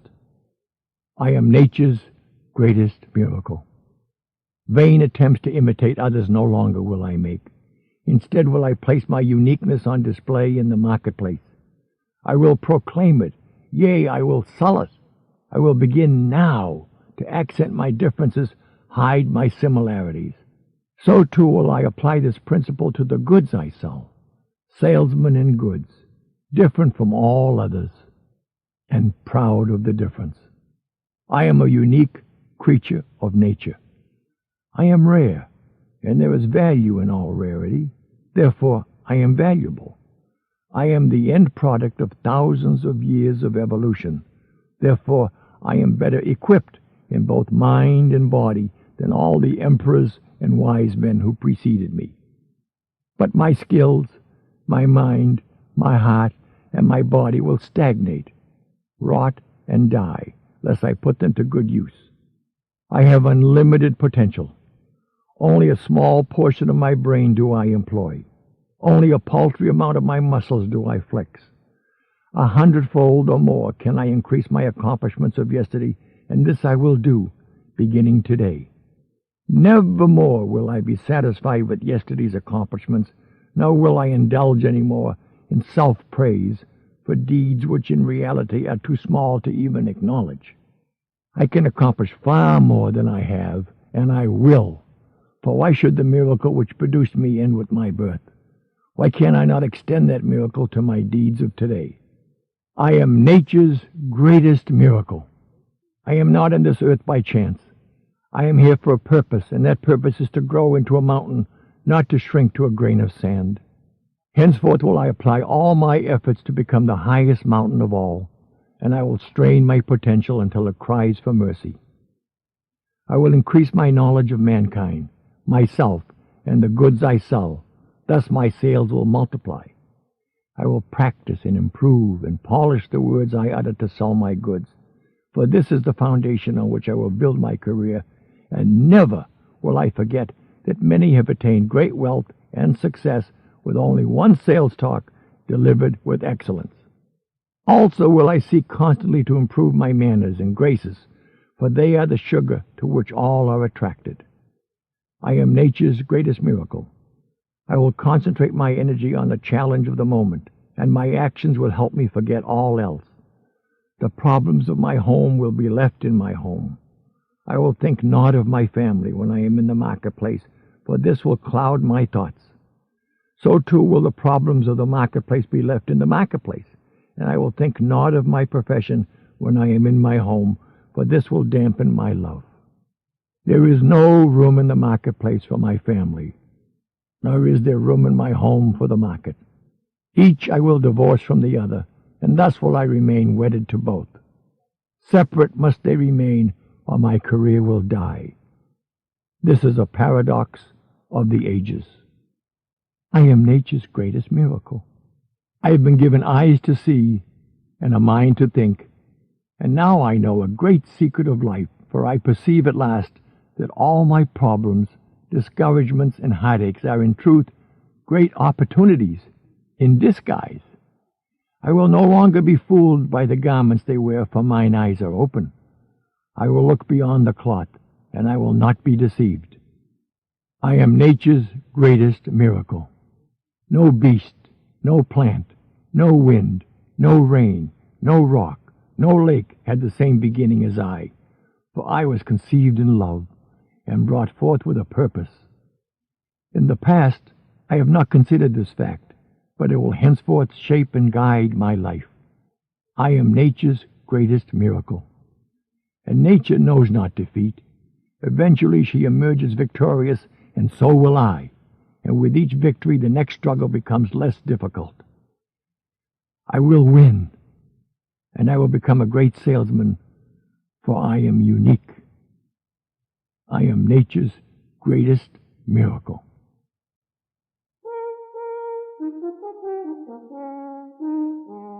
The scroll marked 5.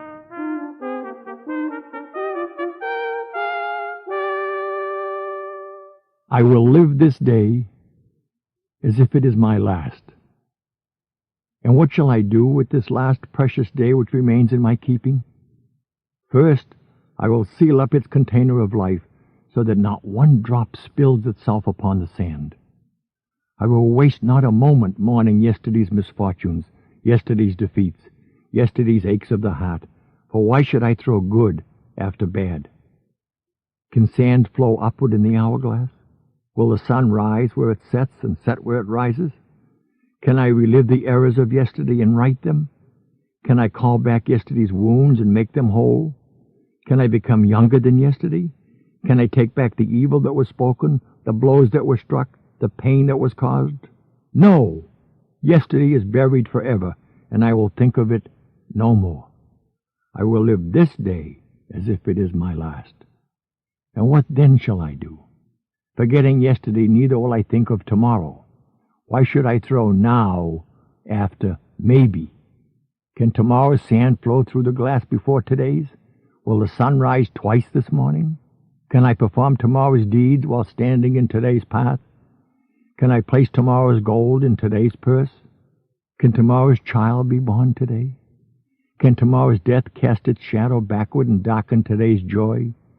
Should I concern myself over events which I may never witness? Should I torment myself with problems that may never come to pass? No! Tomorrow lies buried with yesterday, and I will think of it no more. I will live this day as if it is my last. This day is all I have, and these hours are now my eternity. I greet this sunrise with cries of joy, as a prisoner who is reprieved from death. I lift mine arms with thanks for this priceless gift of a new day. So too I will beat upon my heart with gratitude as I consider all who greeted yesterday's sunrise who are no longer with the living today. I am indeed a fortunate man, and today's hours are but a bonus undeserved. Why have I been allowed to live this extra day when others, far better than I, have departed? Is it that they have accomplished their purpose, while mine is yet to be achieved? Is this another opportunity for me to become the man I know I can be? Is there a purpose in nature? Is this my day to excel? I will live this day as if it is my last. I have but one life, and life is not but a measurement of time. When I waste one, I destroy the other. If I waste today, I destroy the last page of my life. Therefore, each hour of this day will I cherish, for it can never return. It cannot be banked today to be withdrawn on the morrow, for who can trap the wind? Each minute of this day will I grasp with both hands and fondle with love, for its value is beyond price. What dying man can purchase another breath, though he willingly give all his gold? What price dare I place on the hours ahead? I will make them priceless.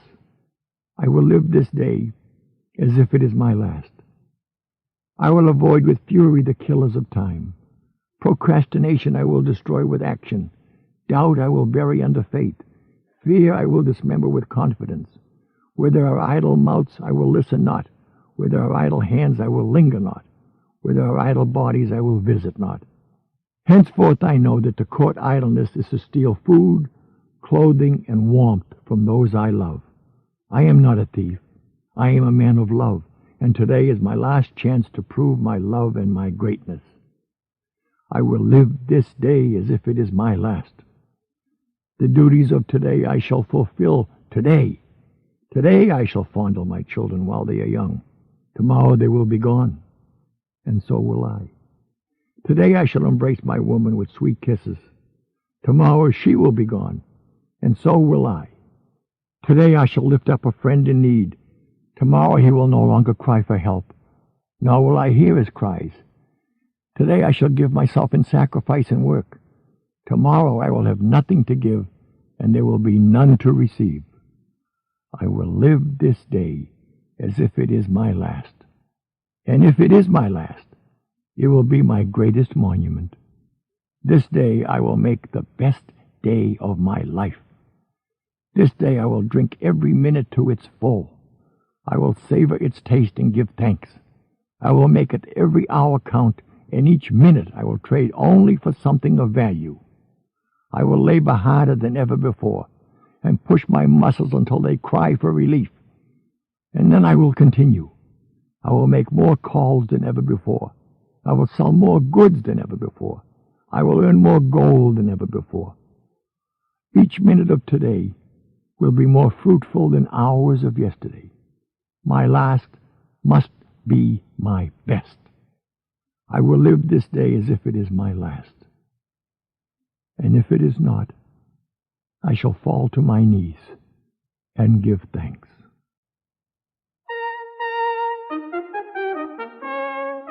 The scroll marked 6. Today I will be master of my emotions. The tides advance, the tides recede.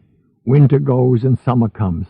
Summer wanes and the cold increases. The sun rises, the sun sets. The moon is full, the moon is black.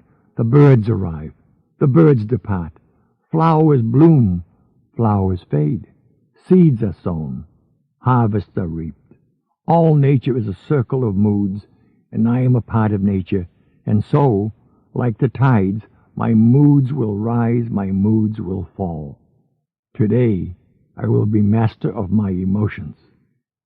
It is one of nature's tricks, little understood, that each day I awaken with moods that have changed from yesterday. Yesterday's joy will become today's sadness, yet today's sadness will grow into tomorrow's joy. Inside me is a wheel, constantly turning from sadness to joy, from exultation to depression, from happiness to melancholy. Like the flowers, today's full bloom of joy will fade and wither into despondency, yet I will remember that as today's dead flower carries the seed of tomorrow's bloom, so too does today's sadness carry the seed of tomorrow's joy. Today I will be master of my emotions. And how will I master these emotions so that each day will be productive? For unless my mood is right, the day will be a failure. Trees and plants depend on the weather to flourish, but I make my own weather. Yea, I transport it with me. If I bring rain and gloom and darkness and pessimism to my customers, then they will react with rain and gloom and darkness and pessimism, and they will purchase not. If I bring joy and enthusiasm and brightness and laughter to my customers, they will react with joy and enthusiasm and brightness and laughter, and my weather will produce a harvest of sales and a granary of gold for me. Today, I will be master of my emotions. And how will I master my emotions so that every day is a happy day and a productive one?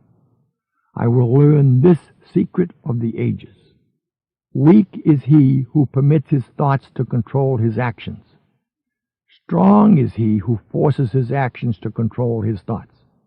Each day, when I awake, I will follow this plan of battle before I am captured by the forces of sadness, self-pity, and failure. If I feel depressed, I will sing. If I feel sad, I will laugh. If I feel ill, I will double my labor. If I feel fear, I will plunge ahead. If I feel inferior, I will wear new garments. If I feel uncertain, I will raise my voice. If I feel poverty, I will think of wealth to come. If I feel incompetent, I will remember past success. If I feel insignificant, I will remember my goals.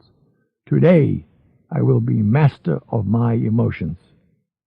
Henceforth, I will know that only those with inferior ability can always be at their best, and I am not inferior. There will be days when I must constantly struggle against forces which would tear me down. Those such as despair and sadness are simple to recognize, but there are others which approach with a smile and the hand of friendship, and they can also destroy me. Against them, too, I must never relinquish control.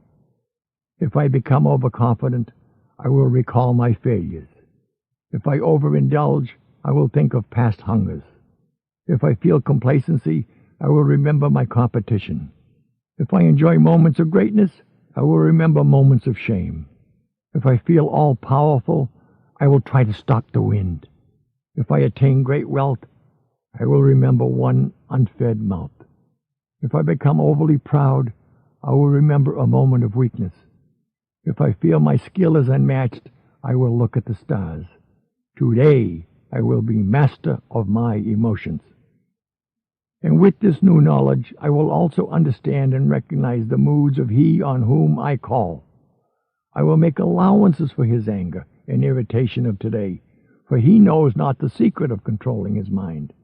I can withstand his arrows and insults, for now I know that tomorrow he will change and be a joy to approach. No longer will I judge a man on one meeting. No longer will I fail to call again tomorrow on he who meets me with hate today. This day he will not buy gold chariots for a penny, yet tomorrow he will exchange his home for a tree. My knowledge of this secret will be my key to great wealth. Today I will be master of my emotions.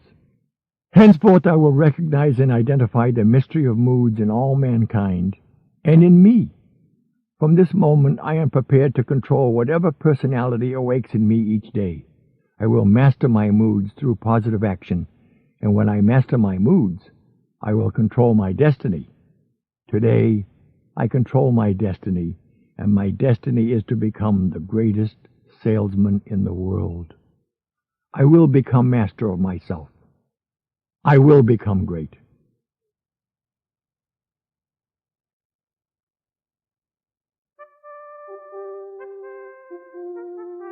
The scroll marked 7. I will laugh at the world. No living creature can laugh except man. Trees may bleed when they are wounded, and beasts in the field will cry in pain and hunger, yet only I have the gift of laughter, and it is mine to use whenever I choose. Henceforth I will cultivate the habit of laughter. I will smile, and my digestion will improve. I will chuckle, and my burdens will be lightened. I will laugh, and my life will be lengthened, for this is the great secret of long life, and now it is mine. I will laugh at the world, and most of all, I will laugh at myself, for man is most comical when he takes himself too seriously. Never will I fall into this trap of the mind, for though I be nature's greatest miracle, am I not still a mere grain tossed about by the winds of time? Do I truly know whence I came, or whither I am bound? Will my concern for this day not seem foolish 10 years hence? Why should I permit the petty happenings of today to disturb me? What can take place before this sun sets, which will not seem insignificant in the river of centuries? I will laugh at the world. And how can I laugh when confronted with man or deed which offends me so as to bring forth my tears or my curses?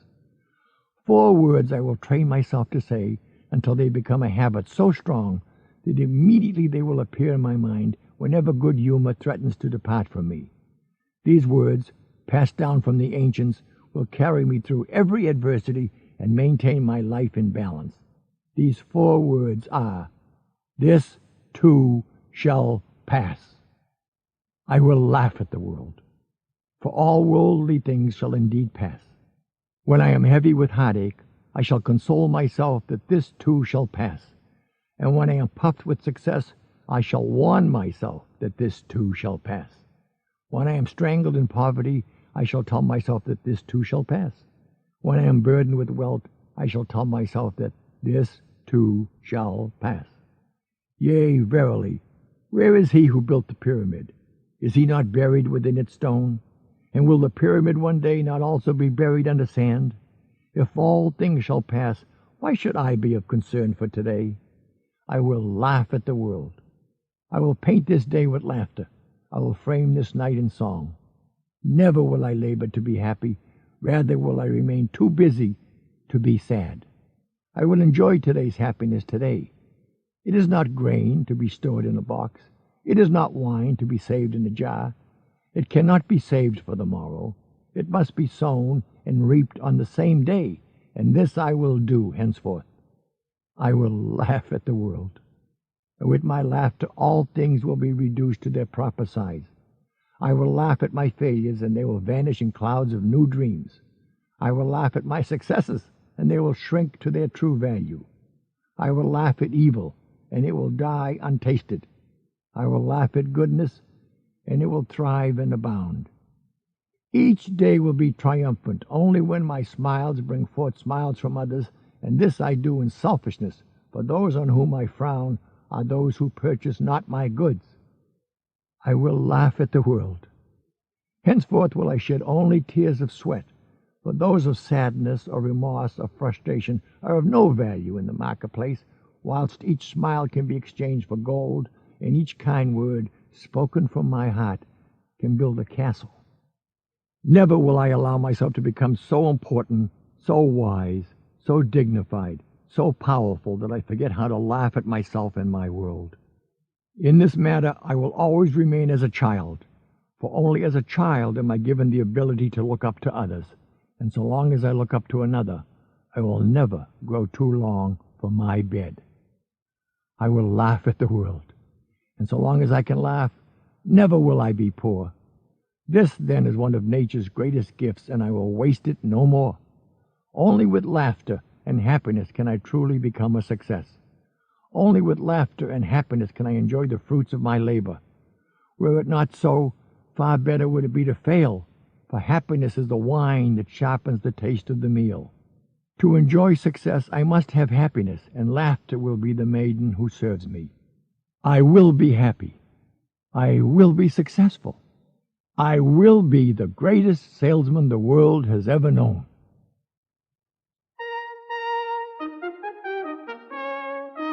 The scroll marked 8. Today, I will multiply my value 100-fold. A mulberry leaf touched with the genius of man becomes silk. A field of clay touched with the genius of man becomes a castle. A cypress tree touched with the genius of man becomes a shrine. A cut of sheep's hair touched with the genius of man becomes raiment for a king. If it is possible for leaves and clay and wood and hair to have their value multiplied 100, yea, 1,000-fold by man, cannot I do the same with the clay which bears my name? Today I will multiply my value 100-fold. I am likened to a grain of wheat which faces one of 3 futures. The wheat can be placed in a sack and dumped in a stall until it is fed to swine, or it can be ground to flour and made into bread, or it can be placed in the earth and allowed to grow until its golden head divides and produces 1,000 grains from the one. I am likened to a grain of wheat, with one difference. The wheat cannot choose whether it be fed to swine, ground for bread, or planted to multiply. I have a choice, and I will not let my life be fed to swine, nor will I let it be ground under the rocks of failure and despair, to be broken open and devoured by the will of others. Today, I will multiply my value 100-fold. To grow and multiply, it is necessary to plant the wheat grain in the darkness of the earth, and my failures, my despairs, my ignorance, and my inabilities are the darkness in which I have been planted in order to ripen. Now, like the wheat grain which will sprout and blossom only if it is nurtured with rain and sun and warm winds, I too must nurture my body and mind to fulfill my dreams. But to grow to full stature, the wheat must wait on the whims of nature. I need not wait, for I have the power to choose my own destiny. Today I will multiply my value 100-fold. And how will I accomplish this? First, I will set goals for the day, the week, the month, the year, and my life. Just as the rain must fall before the wheat will crack its shell and sprout, so must I have objectives before my life will crystallize. In setting my goals, I will consider my best performance of the past and multiply it 100-fold. This will be the standard by which I will live in the future. Never will I be of concern that my goals are too high, for is it not better to aim my spear at the moon and strike only an eagle, than to aim my spear at the eagle and strike only a rock? Today I will multiply my value 100-fold. The height of my goals will not hold me in awe, though I may stumble often before they are reached. If I stumble, I will rise, and my falls will not concern me, for all men must stumble often to reach the hearth. Only a worm is free from the worry of stumbling. I am not a worm. I am not an onion plant. I am not a sheep. I am a man. Let others build a cave with their clay. I will build a castle with mine. Today I will multiply my value 100-fold. And just as the sun must warm the earth to bring forth the seedling of wheat, so too will the words on these scrolls warm my life and turn my dreams into reality. Today I will surpass every action which I performed yesterday. I will climb today's mountain to the utmost of my ability, yet tomorrow I will climb higher than today, and the next will be higher than tomorrow. To surpass the deeds of others is unimportant.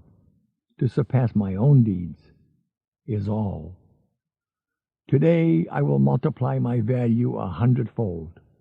And just as the warm wind guides the wheat to maturity, the same winds will carry my voice to those who will listen, and my words will announce my goals. Once spoken, I dare not recall them, lest I lose face. I will be as my own prophet, and though all may laugh at my utterances, they will hear my plans, they will know my dreams, and thus there will be no escape for me until my words become accomplished deeds. Today, I will multiply my value 100-fold. I will commit not the terrible crime of aiming too low. I will do the work that a failure will not do. I will always let my reach exceed my grasp. I will never be content with my performance in the market. I will always raise my goals as soon as they are attained. I will always strive to make the next hour better than this one. I will always announce my goals to the world. Yet never will I proclaim my accomplishments. Let the world instead approach me with praise, and may I have the wisdom to receive it in humility. Today I will multiply my value 100-fold. 1 grain of wheat, when multiplied 100-fold, will produce 100 stalks. Multiply these 100-fold 10 times, and they will feed all the cities of the earth. Am I not more than a grain of wheat? Today I will multiply my value 100-fold. And when it is done, I will do it again and again, and there will be astonishment and wonder at my greatness as the words of these scrolls are fulfilled in me.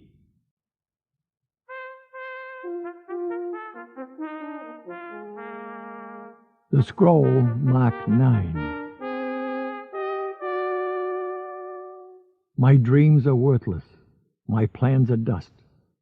My goals are impossible. All are of no value unless they are followed by action.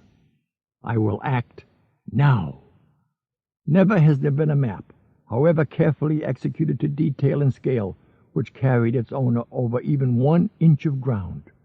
Never has there been a parchment of law, however fair, which prevented 1 crime. Never has there been a scroll, even such as the one I hold, which earned so much as a penny, or produced a single word of acclamation. Action alone is the tinder which ignites the map, the parchment, this scroll, my dreams, my plans, my goals into a living force. Action is the food and drink which will nourish my success. I will act now. My procrastination which has held me back was born of fear, and now I recognize this secret mind from the depths of all courageous hearts. Now I know that to conquer fear, I must always act without hesitation, and the flutters in my heart will vanish. Now I know that action reduces the lion of terror to an ant of equanimity. I will act now. Henceforth I will remember the lesson of the firefly, who gives off its light only when it is on the wing, only when it is in action. I will become a firefly, and even in the day my glow will be seen in spite of the sun. Let others be as butterflies, who preen their wings, yet depend on the charity of a flower for life. I will be as the firefly, and my light will brighten the world. I will act now. I will not avoid the tasks of today and charge them to tomorrow, for I know that tomorrow never comes. Let me act now, even though my actions may not bring happiness or success, for it is better to act and fail than not to act and flounder. Happiness, in truth, may not be the fruit plucked by my action, yet without action all fruit will die on the vine. I will act now. I will act now. I will act now. I will act now. Henceforth I will repeat these words again and again and again, each hour, each day, every day, until the words become as much a habit as my breathing, and the actions which follow become as instinctive as the blinking of my eyelids. With these words I can condition my mind to perform every act necessary for my success. With these words I can condition my mind to meet every challenge which the failure avoids. I will act now. I will repeat these words again and again and again. When I awake, I will say them and leap from my cot while the failure sleeps yet another hour. I will act now. When I enter the marketplace, I will say them and immediately confront my first prospect while the failure ponders yet his possibility of rebuff. I will act now. When I face a closed door, I will say them and knock while the failure waits outside with fear and trepidation. I will act now. When I face temptation, I will say them and immediately act to remove myself from evil. I will act now. When I am tempted to quit and begin again tomorrow, I will say them and immediately act to consummate another sale. I will act now. Only action determines my value in the marketplace, and to multiply my value, I will multiply my actions. I will walk where the failure fears to walk, and I will work when the failure seeks rest. I will talk when the failure remains silent. I will call on 10 who can buy my goods, while the failure makes grand plans to call on 1. I will say it is done before the failure says it is too late. I will act now, for now is all I have. Tomorrow is the day reserved for the labor of the lazy. I am not lazy. Tomorrow is the day when the evil becomes good. I am not evil. Tomorrow is the day when the weak become strong. I am not weak. Tomorrow is the day when the failure will succeed. I am not a failure. I will act now. When the lion is hungry, he eats. When the eagle has thirst, he drinks. Lest they act, both will perish. I hunger for success. I thirst for happiness and peace of mind. Lest I act, I will perish in a life of failure, misery, and sleepless nights. I will command, and I will obey mine own command. I will act now. Success will not wait. If I delay, she will become betrothed to another and lost to me forever. This is the time. This is the place. I am the man. I will act now.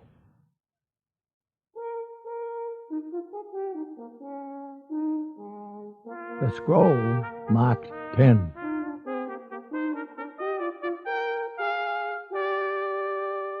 Who is of so little faith that in a moment of great disaster or heartbreak has not called to his God? Who has not cried out when confronted with danger, death, or mystery beyond his normal experience or comprehension? From where has this deep instinct come which escapes from the mouth of all living creatures in moments of peril? Move your hand in haste before another's eyes, and his eyelids will blink. Tap another on his knee, and his leg will jump. Confront another with dark horror, and his mouth will say, "My God," from the same deep impulse. My life need not be filled with religion in order for me to recognize this greatest mystery of nature. All creatures that walk the earth, including man, possess the instinct to cry for help. Why do we possess this instinct, this gift? Are not our cries a form of prayer? Is it not incomprehensible in a world governed by nature's laws to give a lamb, or a mule, or a bird, or man the instinct to cry out for help, lest some great mind has also provided that the cry should be heard by some superior power, having the ability to hear and to answer our cry? Henceforth I will pray. but my cries for help will only be cries for guidance. Never will I pray for the material things of the world. I am not calling to a servant to bring me food. I am not ordering an innkeeper to provide me with room. Never will I seek delivery of gold, love, good health, petty victories, fame, success, or happiness. Only for guidance will I pray, that I may be shown the way to acquire these things, and my prayer will always be answered. The guidance I seek may come, or the guidance I seek may not come. But are not both of these an answer?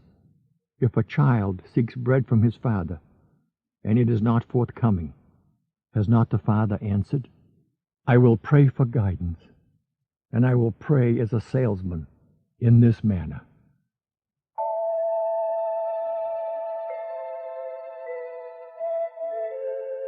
O Creator of all things, help me. For this day I go out into the world naked and alone, and without your hand to guide me, I will wander far from the path which leads to success and happiness. I ask not for gold or garments or even opportunities equal to my ability. Instead, guide me so that I may acquire ability equal to my opportunities. You have taught the lion and the eagle how to hunt and prosper with teeth and claw. Teach me how to hunt with words and prosper with love, so that I may be a lion among men and an eagle in the marketplace. Help me to remain humble through obstacles and failures, yet hide not from mine eyes the prize that will come with victory.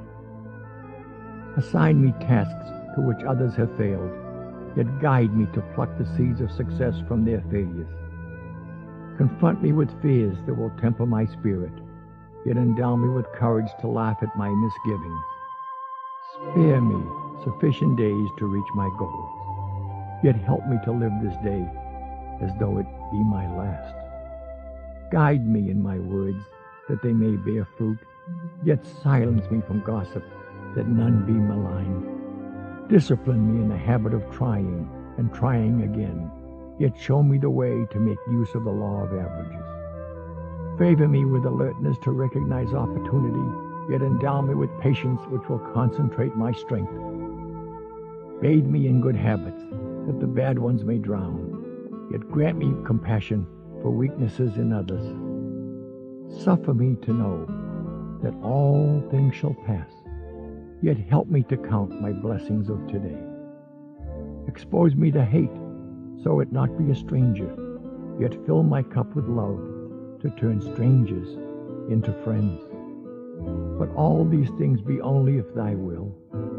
I am a small and a lonely grape, clutching the vine, yet thou hast made me different from all others. Verily, there must be a special place for me. Guide me, help me, show me the way. Let me become all you planned for me when my seed was planted and selected by you to sprout in the vineyard of the world. Help this humble salesman. Guide me, God.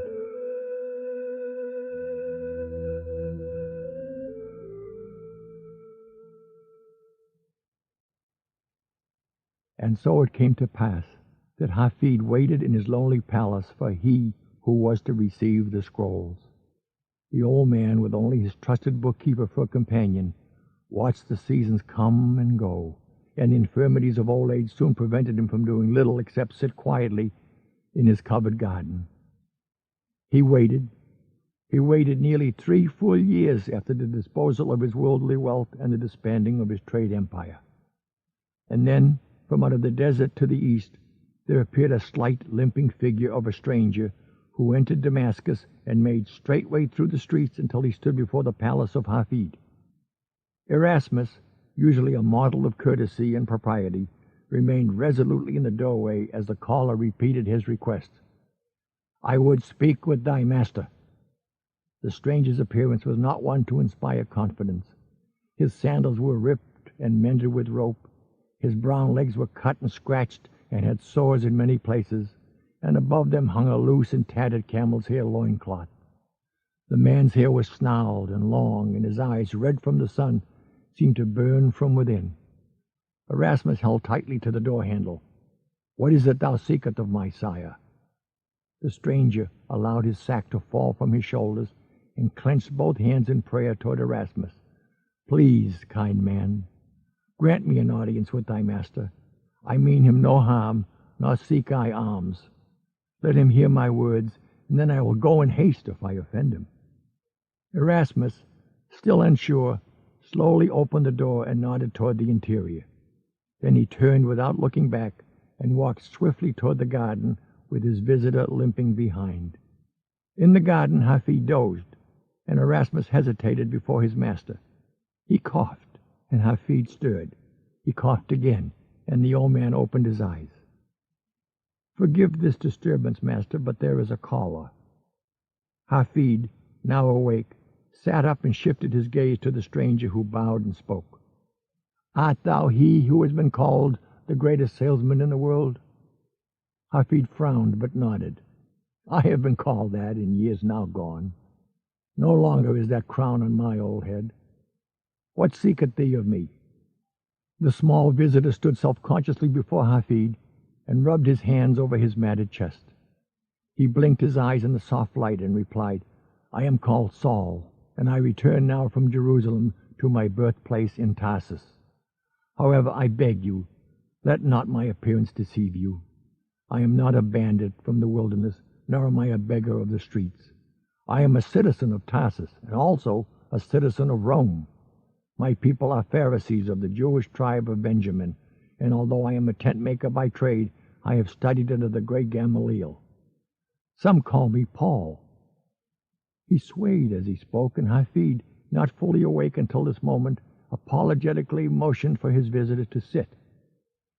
Paul nodded but remained standing. "I come to thee for guidance and help, which only you can give. Will you permit me, sire, to tell my story?" Erasmus, standing behind the stranger, shook his head violently, but Hafed pretended not to notice. He studied the intruder of his sleep carefully and then nodded. "I am too old to continue to look up at thee. Sit at my feet, and I will hear you through." Paul pushed his sack aside and knelt near the old man, who waited in silence.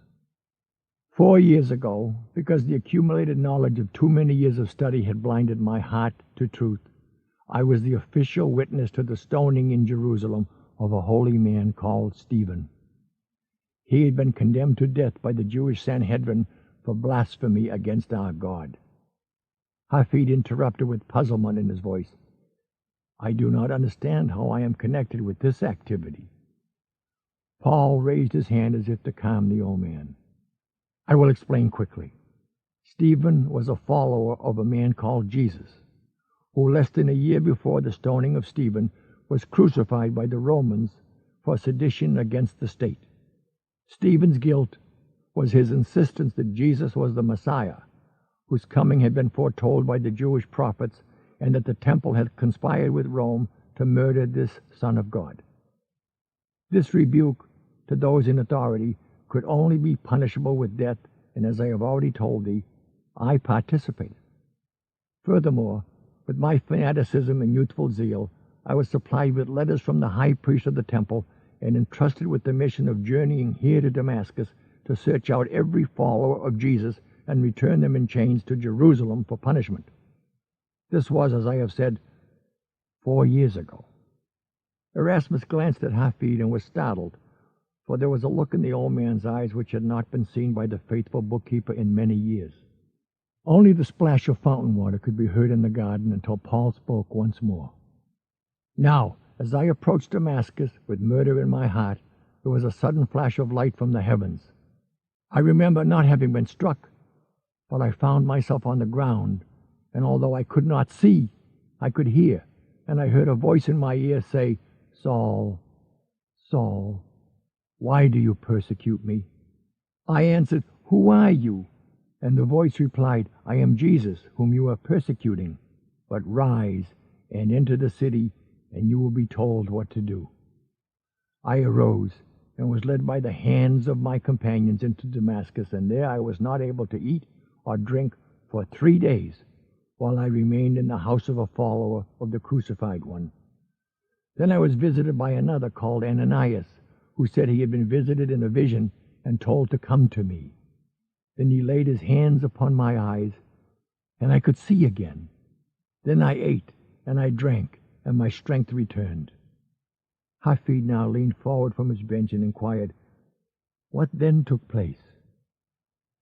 "I was brought to the synagogue, and my presence as a persecutor of the followers of Jesus struck fear into the hearts of all his followers, but I preached nevertheless, and my words confounded them, for now I spoke that he who had been crucified was indeed the Son of God. And all who listened suspected a trick of deceit on my part, for had I not caused havoc in Jerusalem? I could not convince them of my change of heart, and many plotted my death, so I escaped over the walls and returned to Jerusalem. In Jerusalem, the happenings of Damascus repeated themselves. None of the followers of Jesus would come near me, although word had been received of my preaching in Damascus. Nevertheless, I continued to preach in the name of Jesus, but it was of no avail. Everywhere I spoke, I antagonized those who listened, until one day I went to the temple, and in the courtyard, as I watched the sale of doves and lambs for sacrifice, the voice came to me again. This time, what did it say? Erasmus spoke before he could stop himself. Hafed smiled at his old friend and nodded for Paul to continue. The voice said, "Thou hast had the word for nearly 4 years, but thou hast shown few the light. Even the word of God must be sold to the people, or they will hear it not. Did not I speak in parables so that all might understand? Thou wilt catch few flies with vinegar. Return to Damascus, and seek out he who is acclaimed as the greatest salesman in the world. If thou wouldst spread my word to the world, let him show you the way." Hafed glanced quickly at Erasmus, and the old bookkeeper sensed the unspoken question. Was this the one for whom he had waited so long? The great salesman leaned forward and placed his hand on Paul's shoulder. "Tell me about this Jesus."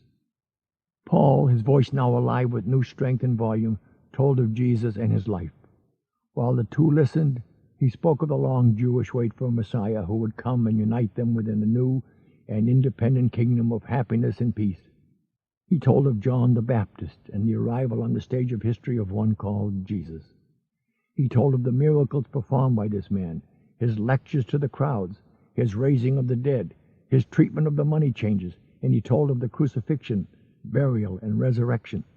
Finally, as if to give further impact to his story, Paul reached into the sack at his side and removed a red garment which he placed in the lap of Hafed. "Sire, you hold in your arms all the worldly goods left behind by this Jesus. All that he possessed he shared with the world, even unto his life. And at the foot of his cross, Roman soldiers cast lots for this robe. It has come into my possession through much diligence and searching when I was last in Jerusalem."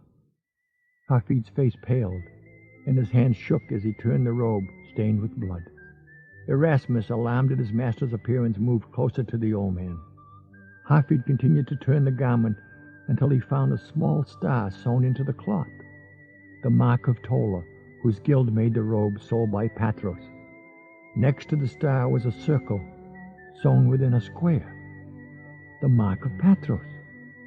As Paul and Erasmus watched, the old man raised the robe and rubbed it gently against his cheek. Hafed shook his head. "Impossible! Thousands of other robes were made by Tola and sold by Patros in the years of his great trade route." Still clutching the robe and speaking in a hoarse whisper, Hafed said, "Tell me, what is known of the birth of this Jesus?" Paul said, "He left our world with little. He had entered it with less. He was born in a cave in Bethlehem during the time of the census of Tiberius."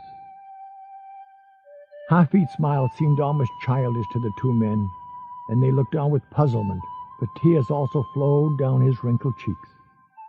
He brushed them away with his hand and asked, "And was there not the brightest star that man has ever seen, which shone above the birthplace of this baby?" Paul's mouth opened, yet he could not speak, nor was it necessary. Hafed raised his arms and embraced Paul, and this time the tears of both were mingled. Finally, the old man arose and beckoned toward Erasmus. Faithful friend, go to the tower and return with the chest. We have found our salesman at last.